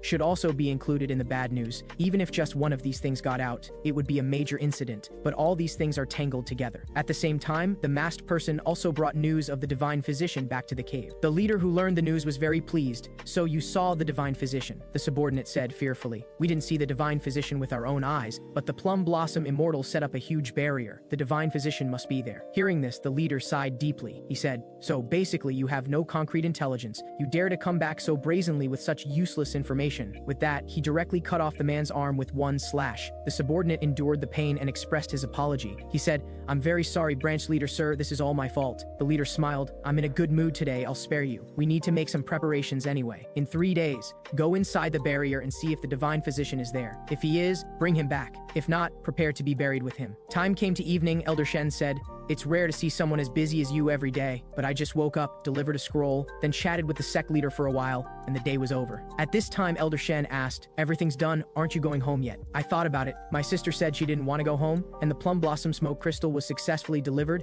It was time to go back. Just then, a shout suddenly came from behind. I saw Wei Shuer joyfully rushing toward me. After dodging, I immediately asked, "What do you want so late at night?" Wei Shuer quickly reminded, "Aren't we supposed to sleep together tonight?" Seeing this, I immediately said, "Does your grandfather know you're acting like this?" Wei Shuer smiled and said, "It's fine. Grandfather already left. I don't know where he went, and I don't know when he'll be back." Hearing this, I felt helpless. But for now, I could only wait for the sword master to return. Elder Shen said, "The world really has changed. It doesn't matter if a servant disappears without a trace." Soon, after returning to the room, the scene before me left me dumbfounded again. Wei Shuer directly crawled into the blanket. She said, "Young master, come quickly. Let's sleep together." Seeing this situation, I turned to leave without thinking. But the next second, Nengong Fei chased after me. With no choice, I ultimately lay obediently on the bed. But after being slapped hard by Wei Shuer, I couldn't help but curse inwardly. The next day, I sought help from Elder Shen with huge dark circles under my eyes. However, Elder Shen said, "You don't know how lucky you are. Just get up if you want to get up." I said helplessly. I was held too tightly. What could I do? If someone sees this scene again, there will definitely be big trouble. As soon as I finished speaking, little sister directly pushed the door open. After seeing this scene, she was first stunned, then showed a disgusted expression. She said, "I'll wait for you outside." At this moment, my mind was already in turmoil. Earlier, Yingfeng also came in without permission. Is this Huashan's etiquette? But right now, the most important thing was to figure out how to get up. So I first gently tickled Wei Shuer with my finger and told her there was a bug crawling on her body. Hearing this, Wei Shuer woke up suddenly. Then I flicked Nongong Fei's forehead hard. Just like that, I finally regained control of my body. Soon after getting ready, I went outside to meet little sister. Little sister said directly, "Master wants to see you. If I had known you were sleeping with 2 women in your arms, I would have come later." I said, "So you came all this way just to tell me this?" Little sister said, "You're thinking too much. I just came for the flower festival battle. I've said what I needed to say. Go back and continue playing with those ugly women." At this point, her eyes suddenly widened. It turned out Nongong Fei and Wei Shuer had come out, and their beauty shocked little sister. At this time, both asked in unison, "Who is this person?" Little sister said angrily, "You don't need to know." With that, she turned and left directly. At this moment, Nongong Fei leaned on my shoulder and asked, "What's wrong with her?" After little sister told me the news about participating in the flower festival battle, she came alone to an empty space and vented her emotions by practicing swordplay. She remembered that when she was young, she loved playing with her brother. Her brother also often played pranks on her. Whenever she was scared to tears, her brother would not only apologize immediately but also fulfill any of her requests. Once she asked her brother to help teach that sister Chiu Yanshu a lesson because she always spoke badly about their mother. Her brother thought for a moment, then stroked her head. He said, "After all, she's also our family. You should be able to understand that, right?" Thinking of this, little sister continued to swing her long sword, but after a while she slumped to the ground exhausted. The more she thought about it, the angrier she got. Then she threw the long sword away. At this time, a voice suddenly came. "No matter how tired you are, you can't throw away your sword." When she looked up, she saw a familiar face appear before her eyes. Wasn't this the woman who was sleeping with her brother this morning? But out of politeness, she still said thank you, but thinking about it more carefully, she was still too angry and snatched the sword away, saying, "I don't need your help." "But why are you here?" Nan Gongfei said. "I just saw your relationship with Qiyu Yangtian seemed unusual,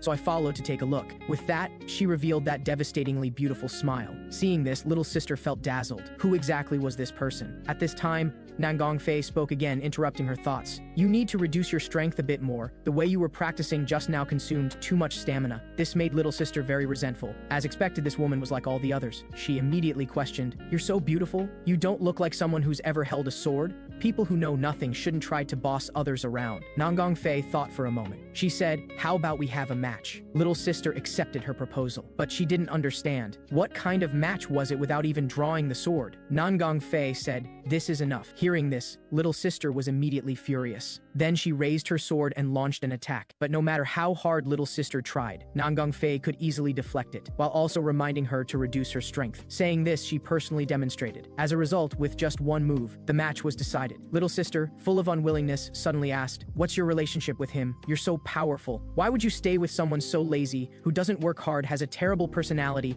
and is ugly?" Hearing this, Nan Gongfei immediately retorted, "He's not ugly." Then a thunderous power rose from her palms, saying, "Talking nonsense will get you punished." With that, a huge sword shadow attacked little sister. At the critical moment, I arrived in time and blocked this fatal blow for little sister. Afterwards, I questioned Nan Gongfei sharply about what she was doing. Nan Gongfei said, "This person said you were ugly." But I didn't care, saying, "So what, are you bullying her?" This instantly brought a trace of anger to Nan Gongfei's face. She said, "What is she to you? Why are you protecting her?" Before I could speak, little sister answered first, "I don't need his help." With that, she ran off angrily. At this time, Nan Gongfei asked again, "Who is this person?" She clearly did wrong first. "Why are you still helping her?" I directly told her that girl was my sister. Nan Gongfei said incredulously, "Your sister?" This left me speechless. What else could she be if not my sister? Hearing this, Nan Gongfei was stunned on the spot. I messed up. I messed everything up. Just like that, Nan Gongfei began wandering around Huashan in a dazed state. Although I didn't know what happened, she kept repeating, "Messed up." Time came to evening. After I returned to my room, I found Wei Shuer had been waiting for a long time. I said, "Why are you alone?" Wei Shuer wasn't clear on the situation either. She only knew Nan Gongfei hadn't returned all day. Then I asked when her grandfather would return, but Wei Shuer still didn't know. Seeing the situation getting worse and worse,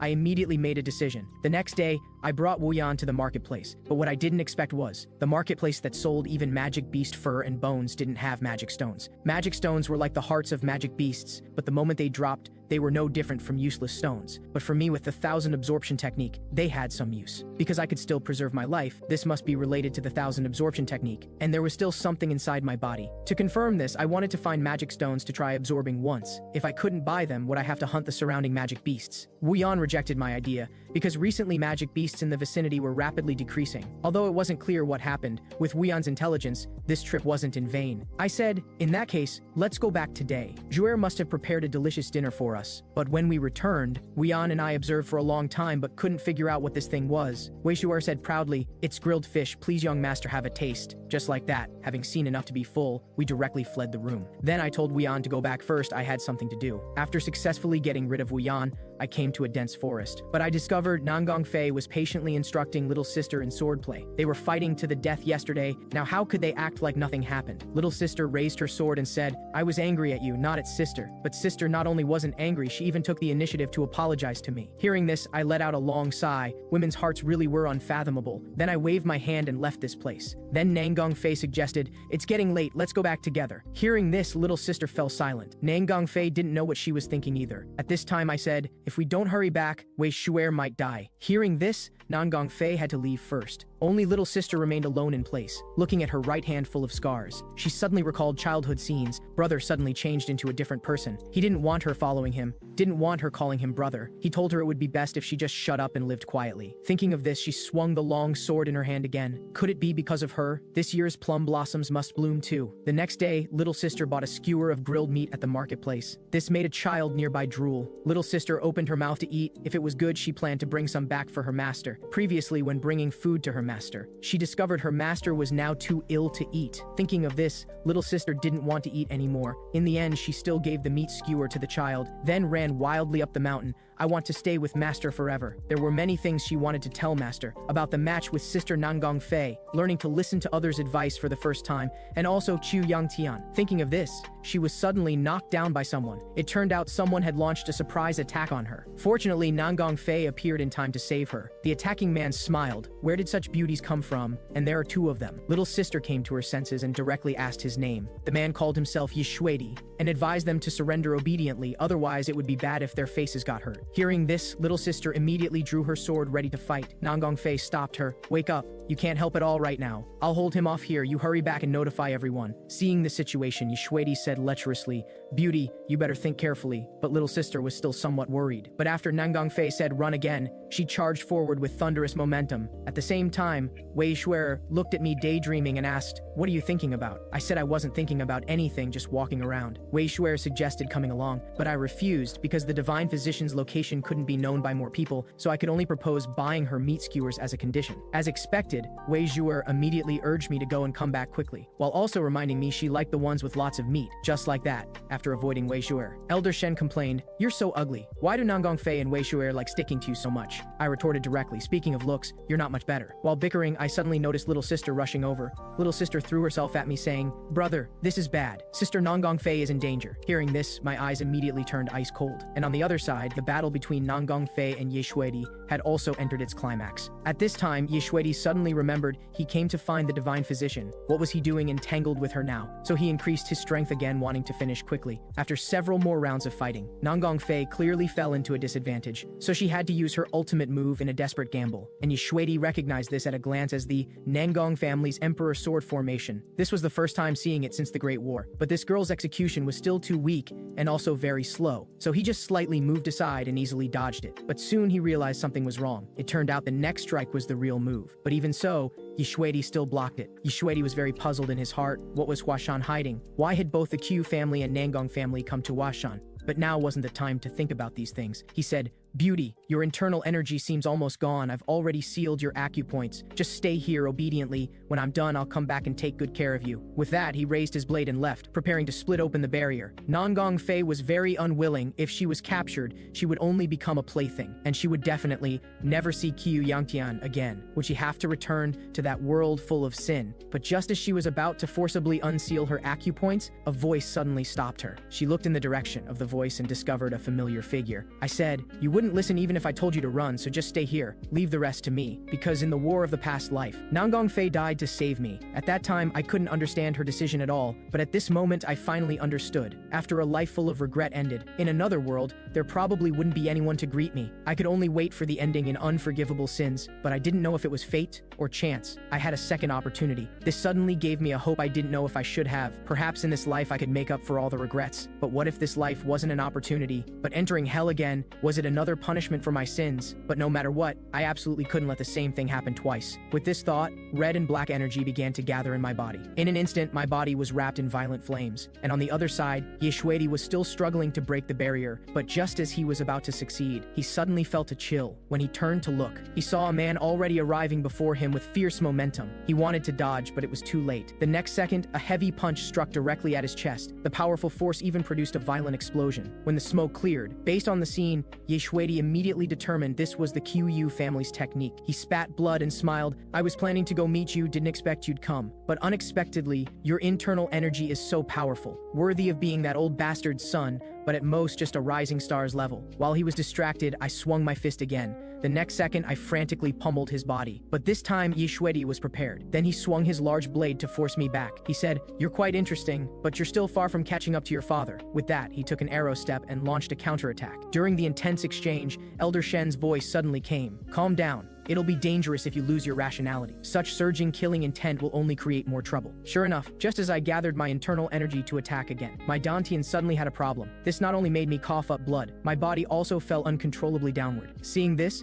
Yeshwedi immediately swung his blade ready to deliver the fatal blow. At this time, a voice once again entered my mind, eat. As the words fell, my eyes instantly showed a trace of abnormality. Then my hand rested on Yeshwedi's blade. Then I used the momentum to attack him again. Seeing this scene, Yeshwedi hastily swung his blade in response, but the result was, he cut through empty air. This made him doubt himself. Was he really a rising star? There was no one like this in the Night Palace. While distracted, I once again seized the opportunity to reach his front. The next second, I used all my strength to strike his abdomen. At the same time, violent flames directly penetrated his body. Seeing the outcome was decided, but my eyes remained sharp. After defeating Yeshwedi, my fists kept falling on his corpse. Seeing this scene, Nangong Fei was about to stop me, but the next second a nauseating stench came. This was the first time smelling such a strong odor. The enemy was clearly already dead, why wasn't he stopping? No, if even Qiu Yangtian becomes like this. Thinking this, she slowly stood up, then hugged Qiu Yangtian from behind saying, "That's enough, you can stop now, he's already dead." Hearing this, I immediately stopped what I was doing. My pupils also returned from purple to normal, then I collapsed into Nangong Fei's arms. At the same time, at the Night Palace branch, the branch leader's prolonged absence made everyone worried, but the group didn't plan to act on their own,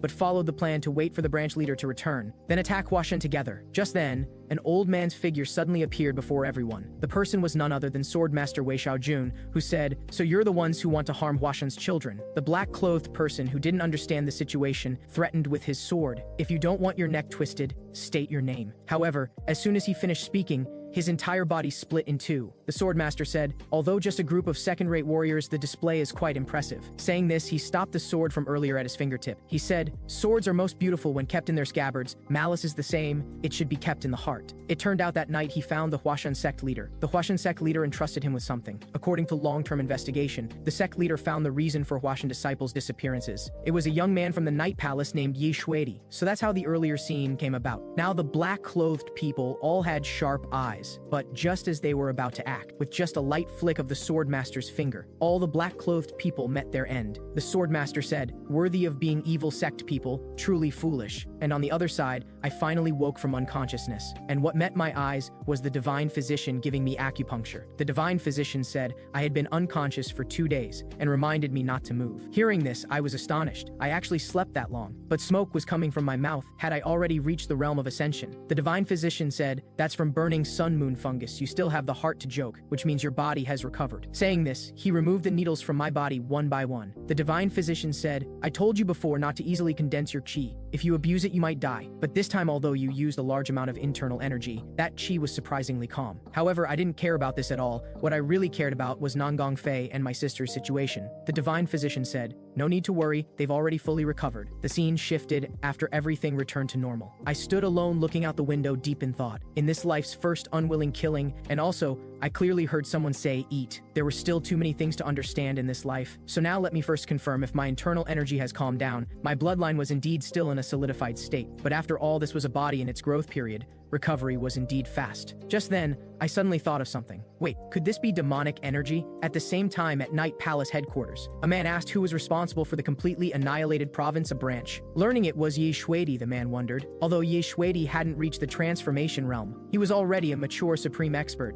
He shouldn't have been easily killed. The subordinate said, "I'm not clear on the specific situation, but according to intelligence, it seems to have been done by a rising star hidden in the Huashan sect." Hearing this, the man opened his purple pupils. He said, "Immediately send Rakshasa to investigate." Although the plan encountered a hiccup, fortunately it's almost complete. A few days later, the swordmaster who was cleaning the courtyard was suddenly interrupted by a voice. The person was Wei Zhuer. She first threw aside her favorite steamed bun, then directly picked up a long sword and said, "Grandfather, I want to learn martial arts." In a certain late night of my past life, after seeing me arrive as promised, the heavenly demon immediately expressed his inner thoughts. "Sometimes I feel like you're looking at someone else through me. If it's that person deep in your heart, then the demon sword matriarch who died for you, if she knew about this, she would surely regret her decision back then." But before I could respond, he suddenly changed the subject. "If she dies by my hand in the future, will you still be able to remain as calm as you are now?" Thoughts returned to reality. Facing the endless stairs, having just recovered from serious injuries, I couldn't help but complain. Just how much did these Huashan maniacs love stairs? Just then,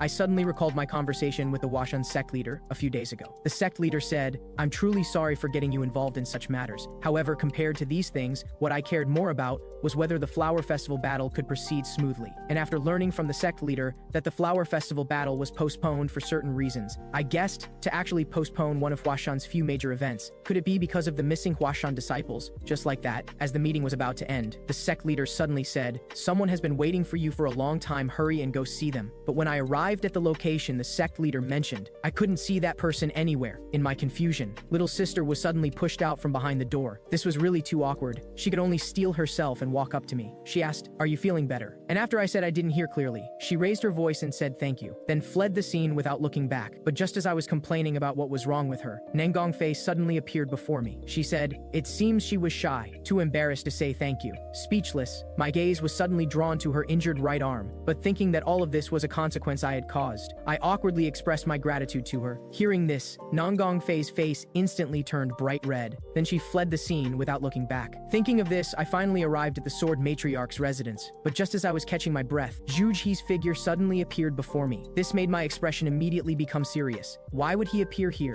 Could he be here to check on the Sword Matriarch's condition on behalf of the Divine Physician? Although I didn't know what conspiracy might be involved, I had to remain vigilant at all times now. Soon after meeting the Sword Matriarch, she first expressed her gratitude. "I heard that because of Huashan you were involved in some unpleasant matters, and you also saved Linghua. I didn't expect you to be such a reliable brother." However, looking at the Sword Matriarch's kind and amiable appearance, cold sweat inadvertently formed on my forehead, because I actually sensed demonic energy from her, and it was demonic energy as pure as the heavenly demons. Why would she have such a thing on her had she already met the heavenly demon? Demonic energy couldn't be resisted just through endurance. She endured that thing for so long. But before I could finish thinking, the Sword Matriarch suddenly gently placed her hand on the back of mine. But the next second, I sensed something was wrong. Then I hastily withdrew my hand in panic. The 1000 absorption technique could actually absorb the demonic energy inside a person's body. In my shock, the Divine Physician's voice suddenly reached my ears. "What are you doing?" At the same time, Qiu Linghua was training hard somewhere on Huashan, and thinking about her earlier escape behavior, she instantly fell into self-blame. This shouldn't be what a martial artist should look like according to Master. At that time, she not only abandoned a martial artist's pride and sense of responsibility, but even discarded the most basic righteousness. Just then, a voice suddenly interrupted her thoughts. "Master Qiu, don't push yourself too hard. Moisten your throat first before continuing." Looking at Huashan's youngest plum blossom sword master in history, Yingfeng, Qiu Linghua's heart was filled with mixed feelings. If it were him, he probably wouldn't have fled like she did. Thinking this, she fell into memories again. If it weren't for your brother, this matter would have truly become troublesome. Although I knew he had a complex aura about him, even the Nangong family's child couldn't handle. Your brother actually defeated a demon person. Qiu Linghua didn't understand why that lazy person could walk so fast on the path of martial arts. If she kept acting spoiled around Master, how could she ever amount to anything? Thinking this, she immediately perked up, after refusing Yingfeng's kindness, as she rushed to where Master was. She also recalled words Master had once said: "No matter what kind of martial path you walk, whether it's pain or sorrow, jealousy or resentment, until you achieve something, on the day when Master can see it, we should smile together." Time came to evening. She finally arrived at Master's residence, but before she could open the door, she heard her brother's voice from inside. And at this moment inside the room, to treat the Sword Matriarch, Qiu Yangtian was having a heated argument with the Divine Physician, and after hearing that her brother had a way to cure the Sword Matriarch, Qiu Linghua directly rushed in. "Can you really cure Master?" Although I wasn't completely certain either, but as long as I could get the Divine Physician's permission, I was willing to try treating the Sword Matriarch's illness. Having said this, I honestly explained the treatment method to everyone. The Qiu family's technique could use heat to disperse turbid auro, and the disease consuming the Sword Matriarch's lifespan was actually caused by some kind of auro. Because when I made contact with the Sword Matriarch's palm earlier, I sensed that auro, and my 9-flame firewheel technique dispersed it. However, although I said this, I was very clear in my heart. This matter actually had nothing to do with the 9-flame firewheel technique. It was all the 1000 absorption technique's doing. But to get the Sword Matriarch to cooperate with treatment, I could only change to a way of speaking that everyone would believe. Otherwise, the Sword Matriarch would definitely die from being unable to bear that demonic energy. Even if she lived, she could only live in hiding like in my past life. Although I wasn't sure if I should save the Sword Matriarch and twist the future. But faced with my sister's believing pleas, I could at least be certain of one thing. Thinking this, I immediately begged the divine physician, "Please allow me to conduct the treatment." However, the divine physician was full of doubts about this. He said, "The 9-flame fire wheel technique itself isn't a technique for saving people. If this causes the sword matriarch to die on the spot, can you bear the consequences of failure? So stop talking big, you're just gambling with the patient's life." However, just as I was about to say something, the sword matriarch suddenly spoke first. "I can't stand continuing like this anyway. Why not let this child try?" And just as he said, I did indeed feel some change at that time. So I think it's completely worth trying. It doesn't matter even if it fails, because I don't have much time left anyway. With things at this point, the divine physician could only agree to my request in the end. Looking at these hands that had taken countless lives in my past life, I couldn't help but smile bitterly inside. I never imagined these hands could now save people. Besides that, I also felt a kind of heaviness for the first time. Could this be the sense of responsibility the divine physician spoke of? Thinking this, I immediately gathered all my internal energy to both hands, then pressed them on the sword matriarch's back. What I didn't expect was, the sword matriarch's body was actually bearing so much demonic energy. This made me doubt myself. Could I really withstand absorbing all of this? But thinking more carefully, my eyes instantly filled with determination again. That's right, this was the karmic retribution I should bear. So I immediately activated the 1000 absorption technique. As the demonic energy wrapped around the sword matriarch slowly decreased, she opened her eyes and gradually drew the long sword in her hand. But just then, a voice suddenly entered my mind. This time seems a bit different. It's simply too delicious. However, as soon as the words fell, I immediately lost consciousness. The scene shifted under the guidance of Wei Shuer from the past life. Wei Shuer was practicing swordplay with decent form. Wei Shuer from the past life said with relief, compared to the first time, "This is much better." It turned out that after she told grandfather she wanted to learn martial arts, she received a thorough scolding from him. But just as she was feeling sad, a voice suddenly sounded in her ear. "I'll teach you swordplay." Now getting her wish fulfilled, Wei Shuer was very happy. "Although I'm afraid sister will take over my body, compared to grandfather, I still like you more." Just then, grandfather's angry rebuke suddenly came. "Didn't I tell you not to touch swords?" Seeing this, Wei Shuer hastily hid the sword behind her back and said, "Just this once." At the same time, I finally woke up, but my body still had an uncomfortable feeling. It seemed that demonic energy had been completely absorbed. Then after discovering the room was empty, I immediately became concerned about the sword matriarch's physical condition. But when I saw the scene outside, I immediately showed a look of surprise. I saw the sword matriarch's figure actually dancing gracefully in the air, and Qiu Linghua on the ground shed tears of joy at this sight. As the sword matriarch stomped hard and broke through the clouds, I opened my eyes wide in disbelief again. Had she been completely reborn? But thinking about it carefully, something seemed off. She should have recovered to her original state. Soon, after the sword matriarch landed, Qiu Linghua immediately threw herself into her arms, and the sword matriarch also expressed gratitude to me on the spot. "This is all thanks to you." However, just as I was feeling embarrassed, a figure suddenly swept past me and removed the silver needle stuck in my head. "I didn't expect you to actually clear away all the turbid qi, truly miraculous. It seems I must thoroughly examine what that technique is all about." Having said this, he began chasing after me. Seeing this scene, the sword matriarch showed a gentle smile. After this incident,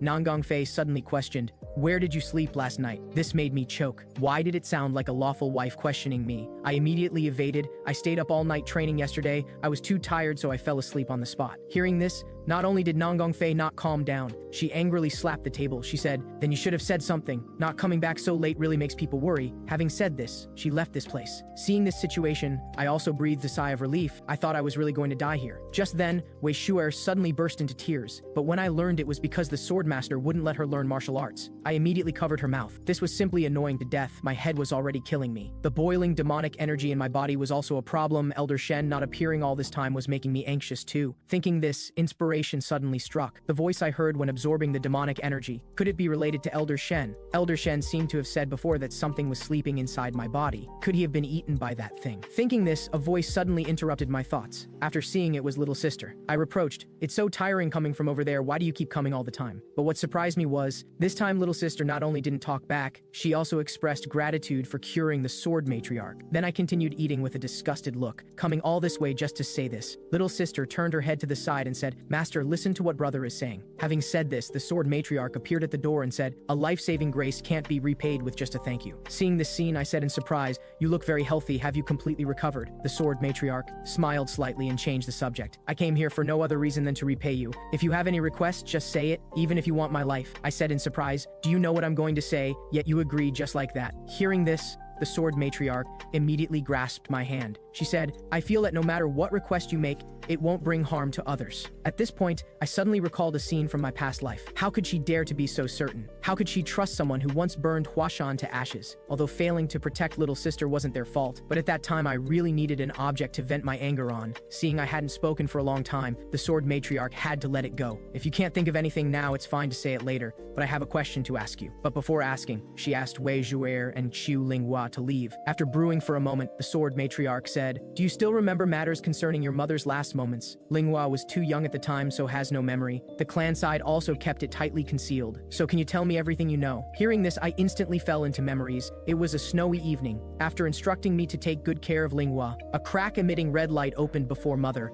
As the crack continued to expand, after saying sorry, Mother's figure completely disappeared into the crack, and faced with my hysterical calls, Father instead coldly told me to put away my tears. He also showed me something. He said, "This is the reason for the QIU family's existence and ours. This is my karma, and you will inherit it in the future." Thinking of this, I said with a touch of sadness, "I'm afraid I can't tell you this. Even if you continue asking, my answer will be the same." Seeing this situation, the sword matriarch asked no more. As she was leaving, she patted my head and said, "That matter must have been very painful for you." Saying this, she suddenly changed the subject. "When do you plan to go home?" I said, "Since Linghua said she doesn't plan to go back, we'll prepare to return these next few days." Hearing this, the sword matriarch immediately called little sister. She asked, "Do you really not plan to go home?" And after learning little sister chose not to return because she was worried about her. The sword matriarch made a shocking decision on the spot. "In that case, then I'll accompany you all to the Qiu family." In my shock, I hastily ran to the door to stop her. "Really? Aren't you supposed to protect Huashan? And little sister already said she doesn't want to go back." The sword matriarch responded with a smile. "How could I call it protecting?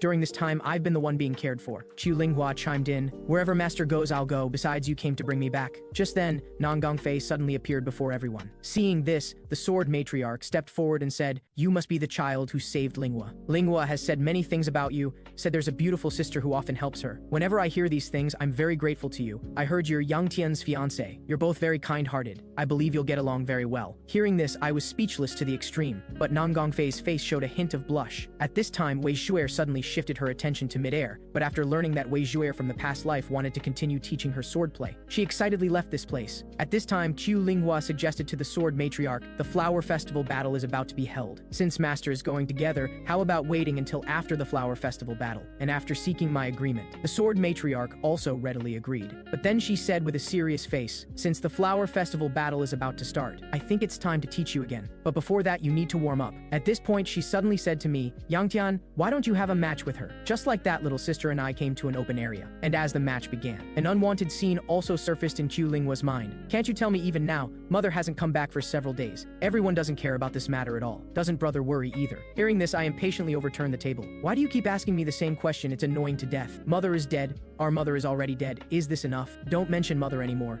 Otherwise, I'll treat you as if I don't have you as a sister." After this thought, Qiu Linghua involuntarily swung the long sword in her hand. This was the beginning of her resentment toward her brother, and also the reason she never wanted to leave Huashan, because only here could she forget mother and her hateful brother. Now, although she used all her strength, she ultimately lost the match. Looking at my departing back, she suddenly called out to me. She said, "Brother, can we return to how we were before?" This made me fall silent for a moment. I said, "What are you talking about? It's already too late." Having said this, I left this place without looking back, leaving only Qiu Linghua standing there quietly alone. He didn't seem to deny it either. Time came to evening. Wuyan was practicing swordplay somewhere on Huashan. In the fierceness, his sword moves carried a few parts regret and self-blame. He thought, "I know young master deliberately avoids me when acting. I also know young master has reached a realm where he doesn't need me, but this doesn't mean my responsibility decreases, unless I die. Otherwise, young master cannot be injured. But what was I doing when young master was desperately protecting others?" With this self-questioning mentality, he swung one sword with all his anger and strength. In an instant, the water surface exploded into a huge water curtain. Incompetent person, I clearly learned swordplay to protect others, but in the end, I couldn't protect anything. In self-blame, a voice suddenly reached his ears, but when he looked in the direction of the sound, the scene before him shocked him greatly. "Isn't this attendant Wei? She doesn't look like she's talking to herself. Who is she chatting with? Isn't she just an attendant who only loves eating steamed bun. But why does every move show the bearing of a great family? Could she have been secretly practicing swordplay? Thinking this, he couldn't help but grip the long sword in his hand tighter. What am I thinking? Right now, the most important thing is to become more proficient on the path ahead. This is the mission I, as a guard, need to complete. Just then, a voice suddenly broke his thoughts. Is this enough? It was Wei Shu'er who had appeared behind him at some point. In his shock, Wei Shu'er gently pointed her finger at his chest. In an instant,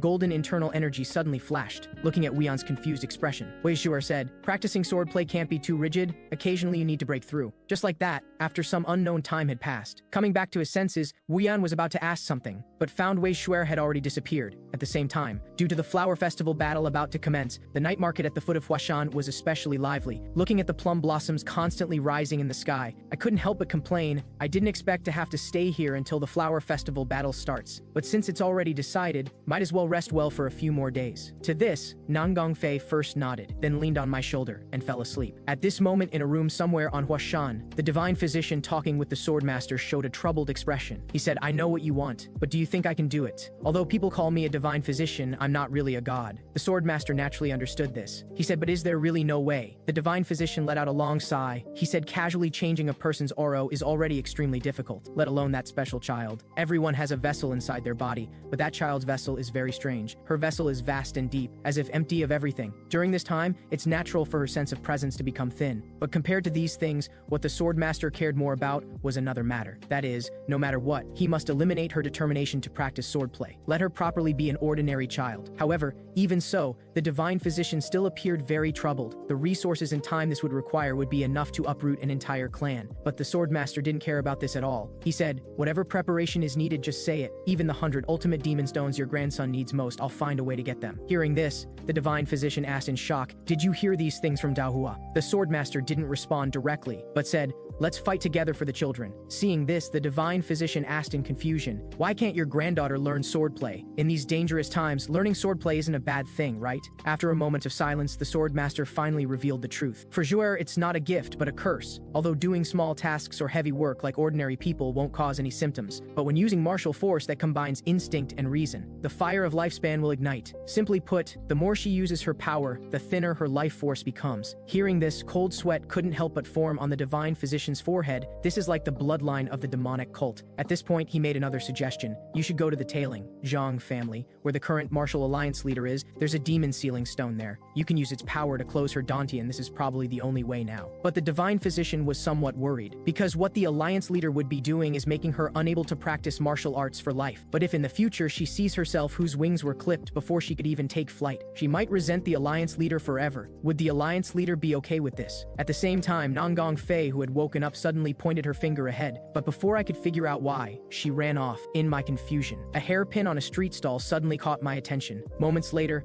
Wei Shu'er finally returned to the residence. Just then, a voice suddenly startled her. "Where have you been running off to all day? I was planning to go to the market together." Hearing this, Wei Shu'er hastily lowered her head to apologize. But then she saw me passing her the hairpin, and this was precisely the butterfly hairpin I had seen earlier. I said, "Considering you work diligently, I'm giving you this hairpin." Saying this, I personally put the hairpin on her head. I said, "But if you don't like it, it's fine to take it off. It's not anything expensive anyway." Before I finished speaking, Wei Shu'er suddenly kissed me. She said, "Young master, thank you." This day, to watch the opening ceremony of the flower festival battle, we got up very early. But compared to Nangong Fei's in my half-asleep state, Wei Shu'er was full of energy. But soon she sensed something was wrong. She asked, "Young master, are you unwell? Why doesn't your complexion look good?" This made me recall last night's kiss scene. That definitely wasn't real. It was an illusion. Besides, even if it was real, I'm not a child anymore. Why should I care about such things? Moments later, we finally arrived at the destination, and people were full of anticipation for this flower festival battle. The sword dragon should participate this time, right? It seems he didn't participate last year. Who won last year? Just then, a voice suddenly came. It should have been Yinghao. The speaker was Yingfeng. Why would he appear here? Shouldn't he be busy preparing for the flower festival battle? Just then, Yingfeng also discovered my presence, so he hastily came forward and asked, "Is young Master Chu also here to watch the flower festival battle?" I said, "Yes, it should be the busiest time now. now. Is it really okay for you to be here? Before Yingfeng could respond, complaints came from not far away. It's about to start. Where has everyone run off to? This made Yingfeng immediately feel awkward. Then he said, there's still a while before the opening. Would you like me to show everyone the arena? Just like that, under Yingfeng's guidance, we came to the Flower Festival Battle Arena. At this time, Yingfeng suddenly said, by the way, Master Qiu Linghua will also participate in this Flower Festival battle. This made me worried. Who would her opponent be? I hope she wouldn't be eliminated. Seeing I hadn't responded for a long time, Yingfeng continued, Master Qiu Linghua's opponent is me. Hearing this, I was immediately shocked. This was simply the worst situation. How could Qiu Linghua possibly be his match? Who wrote the matchup chart? Wasn't this deliberately arranged by someone? Just then, a voice rang out. The Flower Festival battle is about to begin. Please, sect leader, come to the stage for the opening speech. But compared to everyone's anticipation, I showed a disdainful expression. I didn't know what was so important about this annual competition,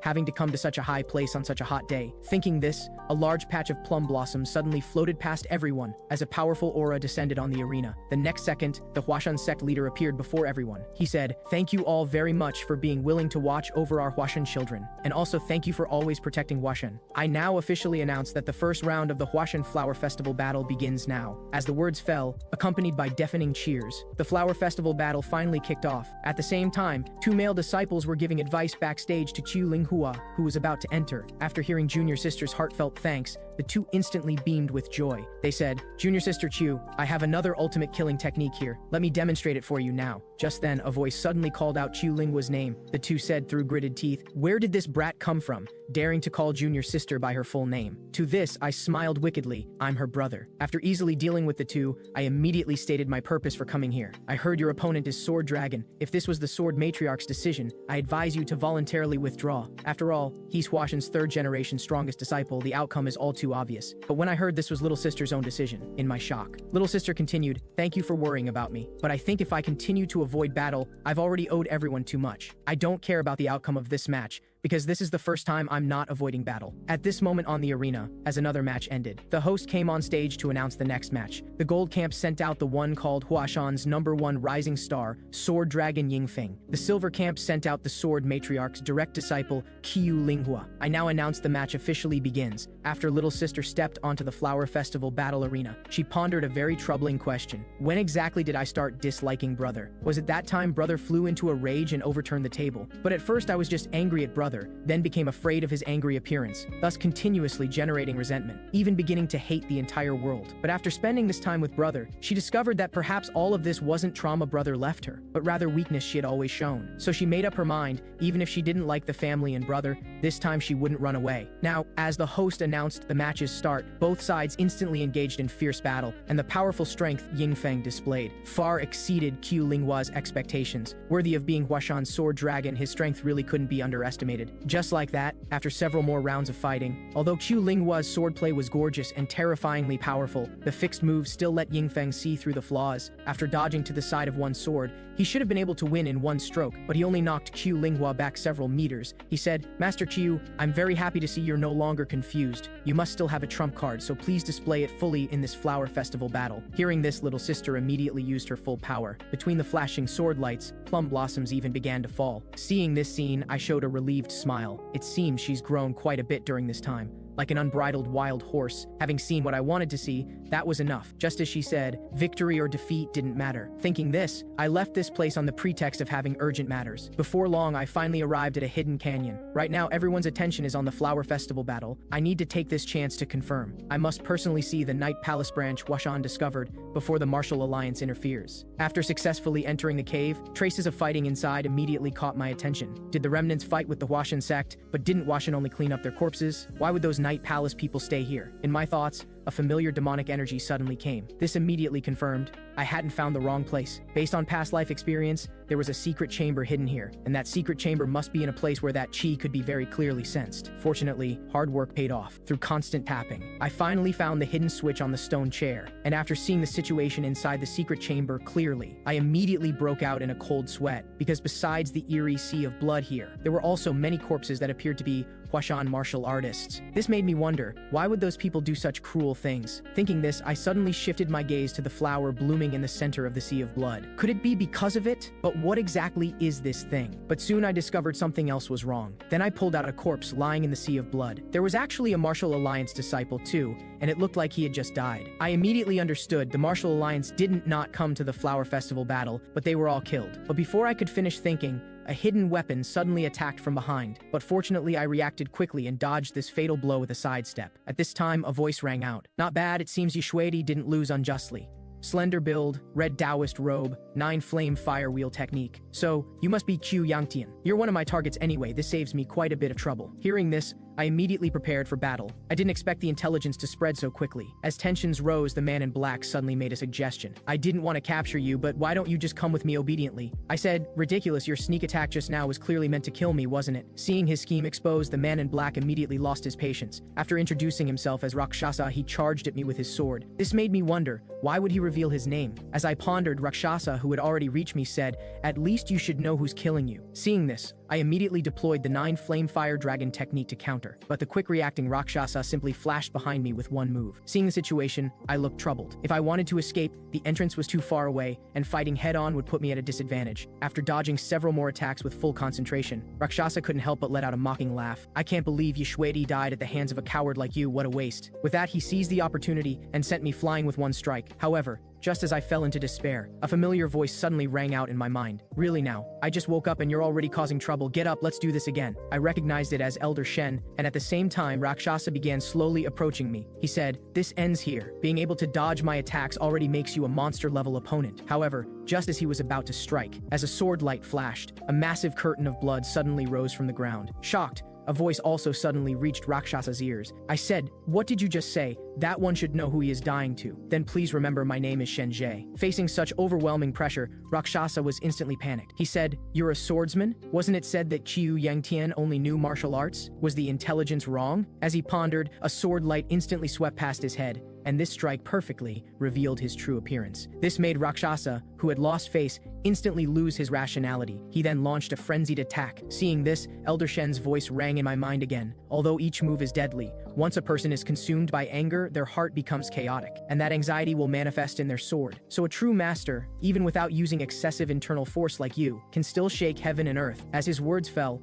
after involuntarily blocking one of Rakshasa's strikes, the next second, countless dazzling plum blossoms bloomed where the two swords met. As the plum blossoms gradually engulfed Rakshasa, I showed an expression of disbelief. Just then, Elder Shen's figure slowly manifested around me. He said, the same applies to martial arts. Don't you understand this? Someone who has reversed through time. After Elder Shen learned of my identity as a reborn person, he began recounting his experiences while controlling my body. It turned out he had been absorbed by some kind of energy within my body, and because of this, he had inadvertently learned many things about me. Although there were many questions he wanted to clarify, he knew clearly in his heart. The most important thing right now was to concentrate on dealing with Rakshasa. At this moment, Rakshasa, who had been repelled again, was both surprised and excited. He said, you should have done this from the start, it would have been much more interesting. With that, he launched a new round of attacks with his dual blades. At this moment, Elder Shen's voice rang out again. Do you know why Huashan disciples must cultivate strong bodies? It's to complete the vessel. Because once you can successfully complete the vessel, you can achieve maximum effect even with minimal internal force. If you use a sword, the effect will be even more obvious. Plum blossoms don't need to bloom all at once, they need to bloom together. Now I'll let you deeply experience this mystery. Just like that, with Elder Shen's help, I actually severed Rakshasa's arm with one sword strike. This caused the Berserk Rakshasa to immediately enter a frenzied attack mode. But unlike before, this time, although Elder Shen was controlling my body, he didn't use a trace of internal force. As I struggled to defend, Elder Shen suddenly spoke, you're being stubborn again. In your past life, you were just putting on airs. Without internal force, you're no different from a corpse, but everyone who uses demonic arts is like this. Elder Shen even knew this, I said. Why don't you help me defeat the guy in front of me first? However,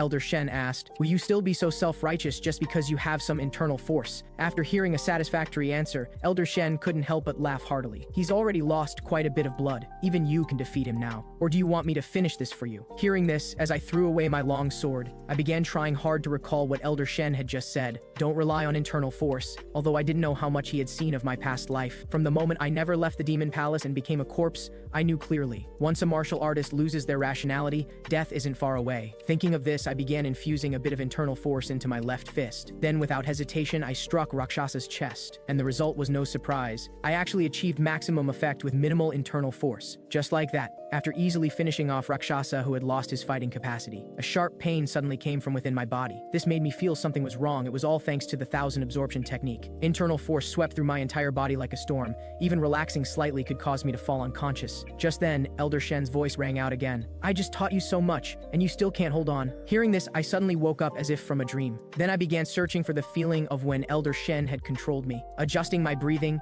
preventing the internal force from erupting, condensing the rampaging internal force to a single point, then slowly guiding it. Just like that, after accidentally opening my middle dantian, as a fierce flame internal force burst forth from within my body. The tremendous change within made me open my eyes wide in disbelief. Had I reached the peak? Although this was a common growth moment, it was difficult to experience these things in my past life, due to laziness and poor comprehension. I stupidly forced this layer open with demonic chi, and even considered it my own power. Just then, Elder Shen's voice suddenly interrupted my thoughts. How long are you planning to reminisce? The most important thing now is how to handle that flower. I couldn't help but wonder, why would they sacrifice countless martial artists' lives to nourish this flower? Especially since this flower emanated a sinister toxic aura. Was it brought out from the demon palace? Hearing this, Elder Shen unconsciously frowned. He said, it seems not everyone can sense this flower's aura. Hearing this, I tentatively asked, should we take this flower to Washan sect first? Elder Shen said, don't. That would only cause more unnecessary trouble. And the current sect master would definitely plant this flower in the Plum Blossom Cave. At this point, Elder Shen suddenly said, why don't you just eat it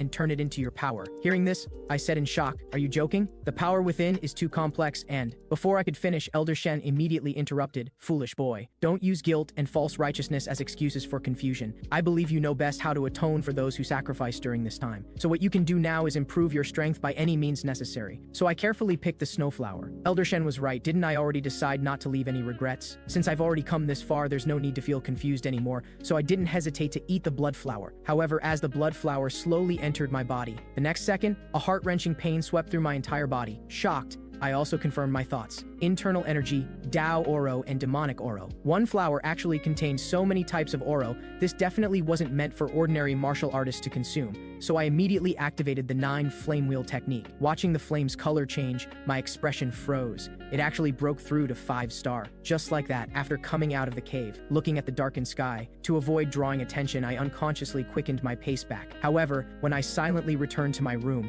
I found Nanggong Fei lying on the bed with sleepy eyes. Elder Shen said, it seems your relationship has progressed quite well while I was away. At this moment, Nanggong Fei said, why is there a smell of blood? Didn't you say you'd be right back? I quickly sniffed my sleeve. How did she smell it? I clearly evaporated the bloody smell with heat. As I wondered, Nanggong Fei said again, Linghua lost the flower festival battle, but she seemed very relaxed about it. That was the first time I saw her with that expression. However, before I could respond, Nanggong Fei immediately threw herself into my arms. After confirming the source of the bloody smell again, she slowly closed her eyes and said, I'll let today's matter go. Just let me hold you like this for a while. Elder Shen couldn't help but spit, saying, what a lecher. Meanwhile, 2 people from the Martial Arts Alliance finally found the cave. After seeing clearly the corpse lying on the ground, the leading man froze, but he quickly composed himself. You go back to the main team and report to the higher-ups. I'll make a separate report about the specific situation later. Just like that, after sending his companion away, the man carefully examined the corpse in front of him. That's right, this was Rakshasa's corpse. He must have received orders to retrieve Huashan's original liquid, but why would he turn into charcoal in a place like this? Then he shifted his gaze to the stone pile in the center of the blood sea. Who took the original liquid? Just then, looking at the dissipating smoke and residual heat traces, could it be young Master Qiu who killed Yashwedi? But why would the demonic chi on Rakshasa's body disappear without a trace? Thinking of this, he felt something was terribly wrong. If his thoughts were correct, he must immediately report this to the Black Knight Palace Master. The next day, I was practicing. As I released a 9 flame wheel technique strike, a massive explosion instantly sounded where it hit. Looking at the flame-filled chasm left on the ground, Elder Shen asked, can't such power make you happy? Seeing no response for a while,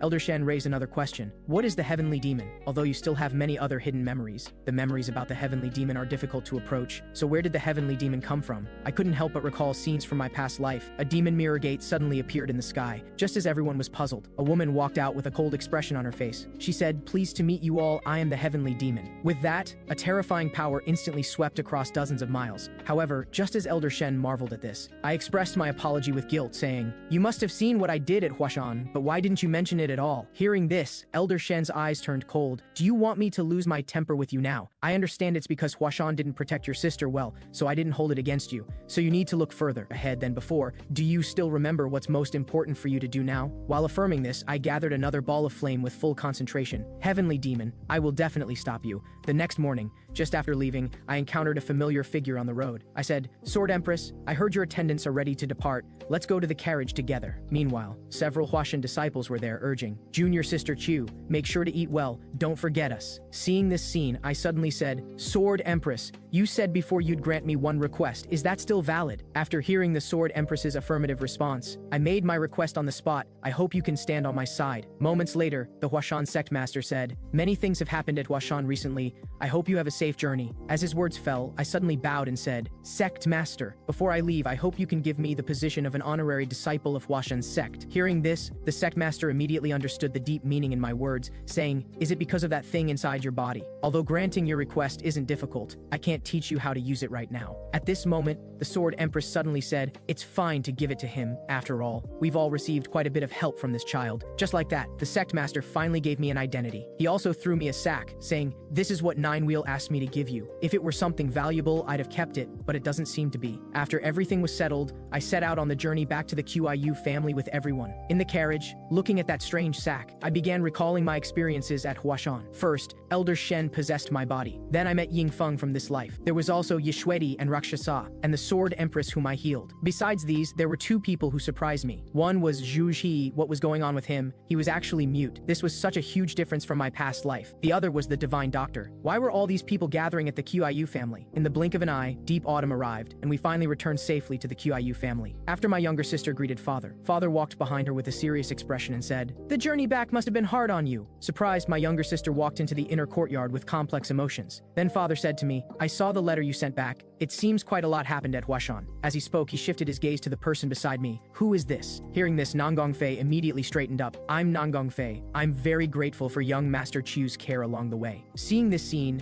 Elder Shen couldn't help but comment, "Is this the same child who was drooling in her sleep just now?" Hearing this, Father was quite surprised, saying, "The Nangong family has been looking for you. I'll contact them shortly." After brief pleasantries, Father reminded me, 10 days ago, a guest came looking for you. She's still waiting in your room." With that, he hurriedly greeted the Divine Doctor and the Sword Empress. Moments later, when I returned to my room intending to change clothes, I found Tang Shaoli lying on my bed, muttering, "Young Master's quarters are so warm. It's like young Master Chu is lying here. I really hope he comes back soon." At this point, I suddenly noticed a figure I'd been thinking about day and night. Accompanied by a piercing scream, I silently left the place. Before long, after we both sat down, I spoke first. "Long time no see, Miss Tang. What brings you to the Qiyu family to find me?" Tang Shali didn't respond to this question. Instead, she said angrily, "You're not Qiyu, so what's your name?" It turned out that 10 days ago, when she came to the Qiyu family under the pretense of visiting Qiyu, she discovered the so-called Qiyu was actually someone else. With that, she asked with a wronged expression, "Why did you do this?" To this, I immediately expressed my apology. Then I asked about the purpose of her traveling such a long distance here. Tang Shali immediately said,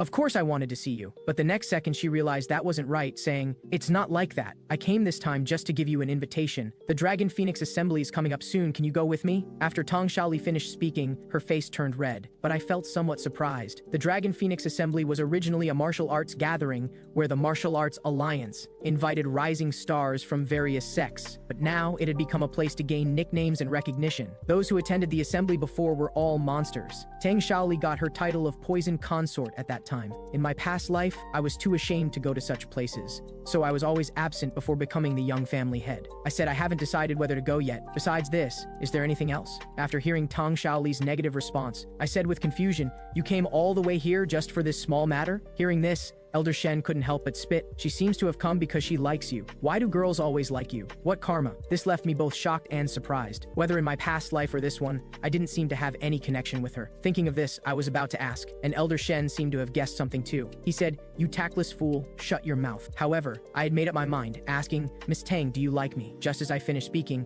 the oblivious Nangong Fei suddenly pushed the door open, saying, Sorry, are you still talking? Seeing this, I quickly signaled her to leave, but was opposed by Tang Shaoli. Elder Shen said urgently, "Can't you read the atmosphere? If you want to stay alive, you'd better shut up and get out now." Hearing this, I also sensed something was wrong. "Miss Tang and I have just finished talking. I'll give you a reply about what you mentioned as soon as possible." With that, I hurriedly left the room. Then, after asking Nangong Fei to sit down, Tang Shaoli got straight to the point. "I heard Elder Sister and young Master Chu have made an engagement, and this seems to be Elder Sister's own wish." Looking at Nangong Fei's expression of not knowing what to do, Tang Shaoli continued to ask, "I want to ask Elder Sister again what I asked before. Do you like young Master Chu?" This made Nangong Fei fall into silence. She said, "Although even now I'm not clear what that kind of liking feels like, but I can be certain that I hope I can always be by his side." Hearing this, Tang Shaoli first froze, then said with disappointment, "Why does Elder Sister only say such things now? Why does it have to be Elder Sister and young Master Chu? If only I had proposed marriage to the Qiu family first." Thinking of this, an apology suddenly interrupted her thoughts. She asked in confusion,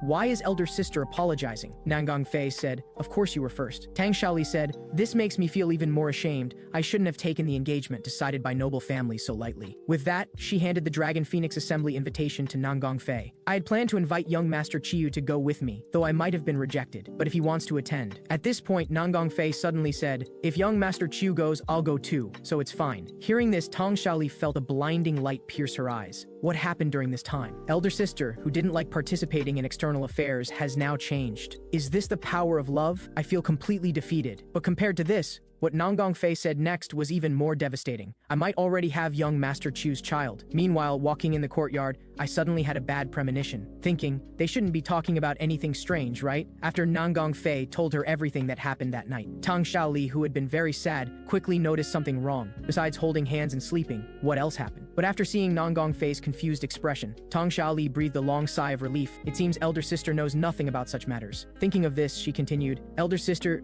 there's something I must explain to you. Doing that won't result in a child." Looking at Nangong Fei's shocked expression, Tang Shaoli unhurriedly began explaining the origin of children to her. And Nangong Fei, who listened extremely seriously, seemed to be immersed in a vast ocean of knowledge. Before long, after seeing Nangong Fei come out, I noticed her condition seemed a bit off, so I slowly raised my hand with concern. "Are you all right?" Seeing this scene, Nangong Fei's face turned bright red, then she left without looking back. This left me puzzled. What was wrong with her now? Meanwhile, the Sword Empress came to the Qiu family head's room. Just as she opened her mouth to say "Captain," she was immediately interrupted by the Qiu family head. "Please correct your form of address. I don't have time to play this reminiscing game with you." Seeing this, the Sword Empress had to state her purpose. "I want to ask about what happened in the Demon Mirror that day." Hearing this, a powerful internal force suddenly burst forth from the Qiu family head's body, saying, "Have you forgotten what you promised me?" The Sword Empress said, "I only promised not to ask about Tianxi. I didn't say I wouldn't ask about the Demon Mirror." The Qiu family head said, "I'm not joking right now." The Sword Empress said, "Think about the Martial Arts Alliance's sacred dragon team that protects the people. Think about the subordinates who once swore to follow the captain to the death. So please tell me, what exactly did the captain see in the Demon Mirror? What kind of influence caused the children who entered the Demon Mirror to kill each other? Even those who survived are trapped in constant fear." Hearing this, the Qiu family head's aura slowly dissipated, saying, "If I told you what I saw was the same as what you saw, could you understand that? To find Tianzi,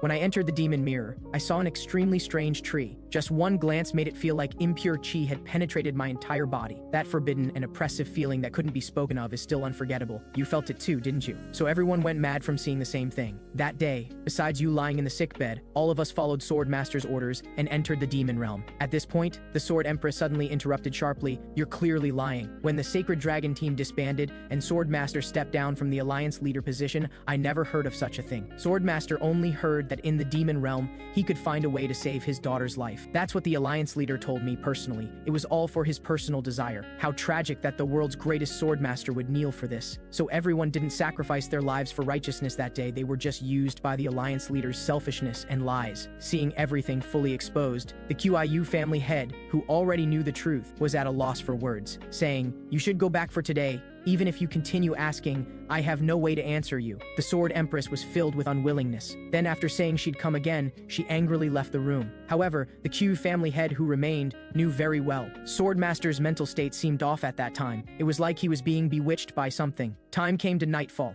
after seeing the internal force I released. Elder Li and Wei Shuer couldn't help but exclaim in admiration. This is completely a dragon. It seems your Huashan trip yielded considerable results. To this, I couldn't help but complain, why are you calling a person a dragon? As I spoke, I suddenly thought of something. I took out that cloth bag from my chest. The sect master said this was something you left with him. What's inside? After getting Elder Li's permission to open it, I found inside was just an ordinary looking bracelet. I said, since it's not anything valuable, why don't I just give it to Shuer? But the result was a heavy punch from Elder Li, saying, I finally give you a gift once. How can you give it to someone else right in front of me? At this point, he suddenly said, people from the Nangong family have arrived. Your fiancé is waiting for you. Hearing this, I immediately rushed out. Nangong Fei was finally going back. This was the best outcome. But why did I feel so anxious? Soon, after arriving at Nangong Fei's room, the scene before my eyes left me frozen in place. Nangong Fei had actually been slapped hard by the Nangong family head. Looking at Nangong Fei's wronged expression, an inexplicable anger suddenly rose from within my heart. I vaguely remembered in my past life, looking at Nangong Fei standing in the moonlight, I said involuntarily, you're like the moon. After that, she would always look at the moon lost in thought. Even at her dying moment, she didn't forget to ask if the moon had risen. This left me very confused. What was she thinking while looking at the moon? Although I never found the correct answer until the very end in my past life. In this life, I no longer wanted to be troubled by this question, so I charged forward without a word. But just as I was about to hit, a powerful thunder force suddenly burst from the opponent's body. Then, with just a raise of his hand, he easily neutralized my fierce attack. He said,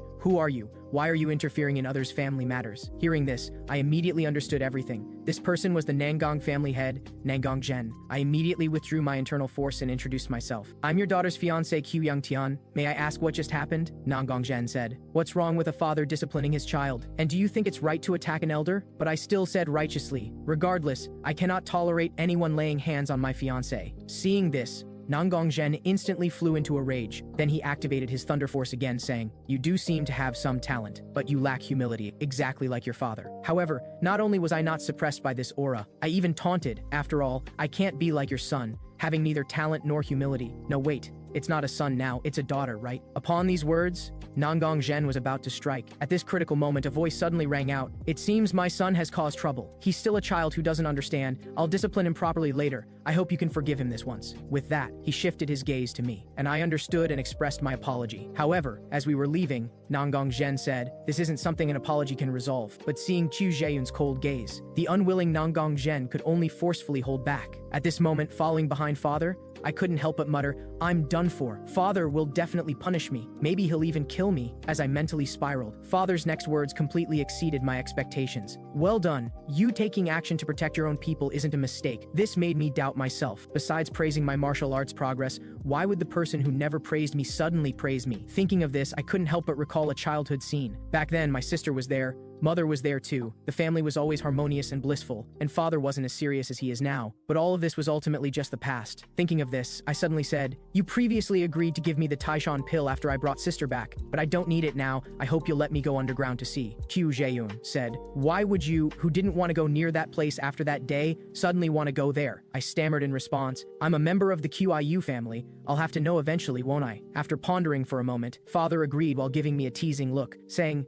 "I'm planning to meet with the Nangong family head to finalize your marriage. Go to the place I mentioned early tomorrow." After returning to my room, looking at Elder Shen who stood by watching, I complained, "You could still laugh at a time like that." Elder Shen said, "From an observer's perspective, it was indeed interesting. But what about the Dragon Phoenix Assembly? If you don't want to go, you should have refused her on the spot." However, I had already made up my mind, because it wasn't far from the main family, and there was someone there I had to meet. Hearing this, Elder Shen suddenly said exceededly, "There's something that needs investigating. When you go, can you stop by somewhere?" Early the next morning, I hurriedly rushed to the place father had arranged, but there was no one there. Just as I was about to complain, a gentle voice suddenly came, "So you're already here?" To this, I was about to scold, but after seeing Nangong Fei's stunningly beautiful appearance, the words on the tip of my tongue got stuck. "She's so beautiful."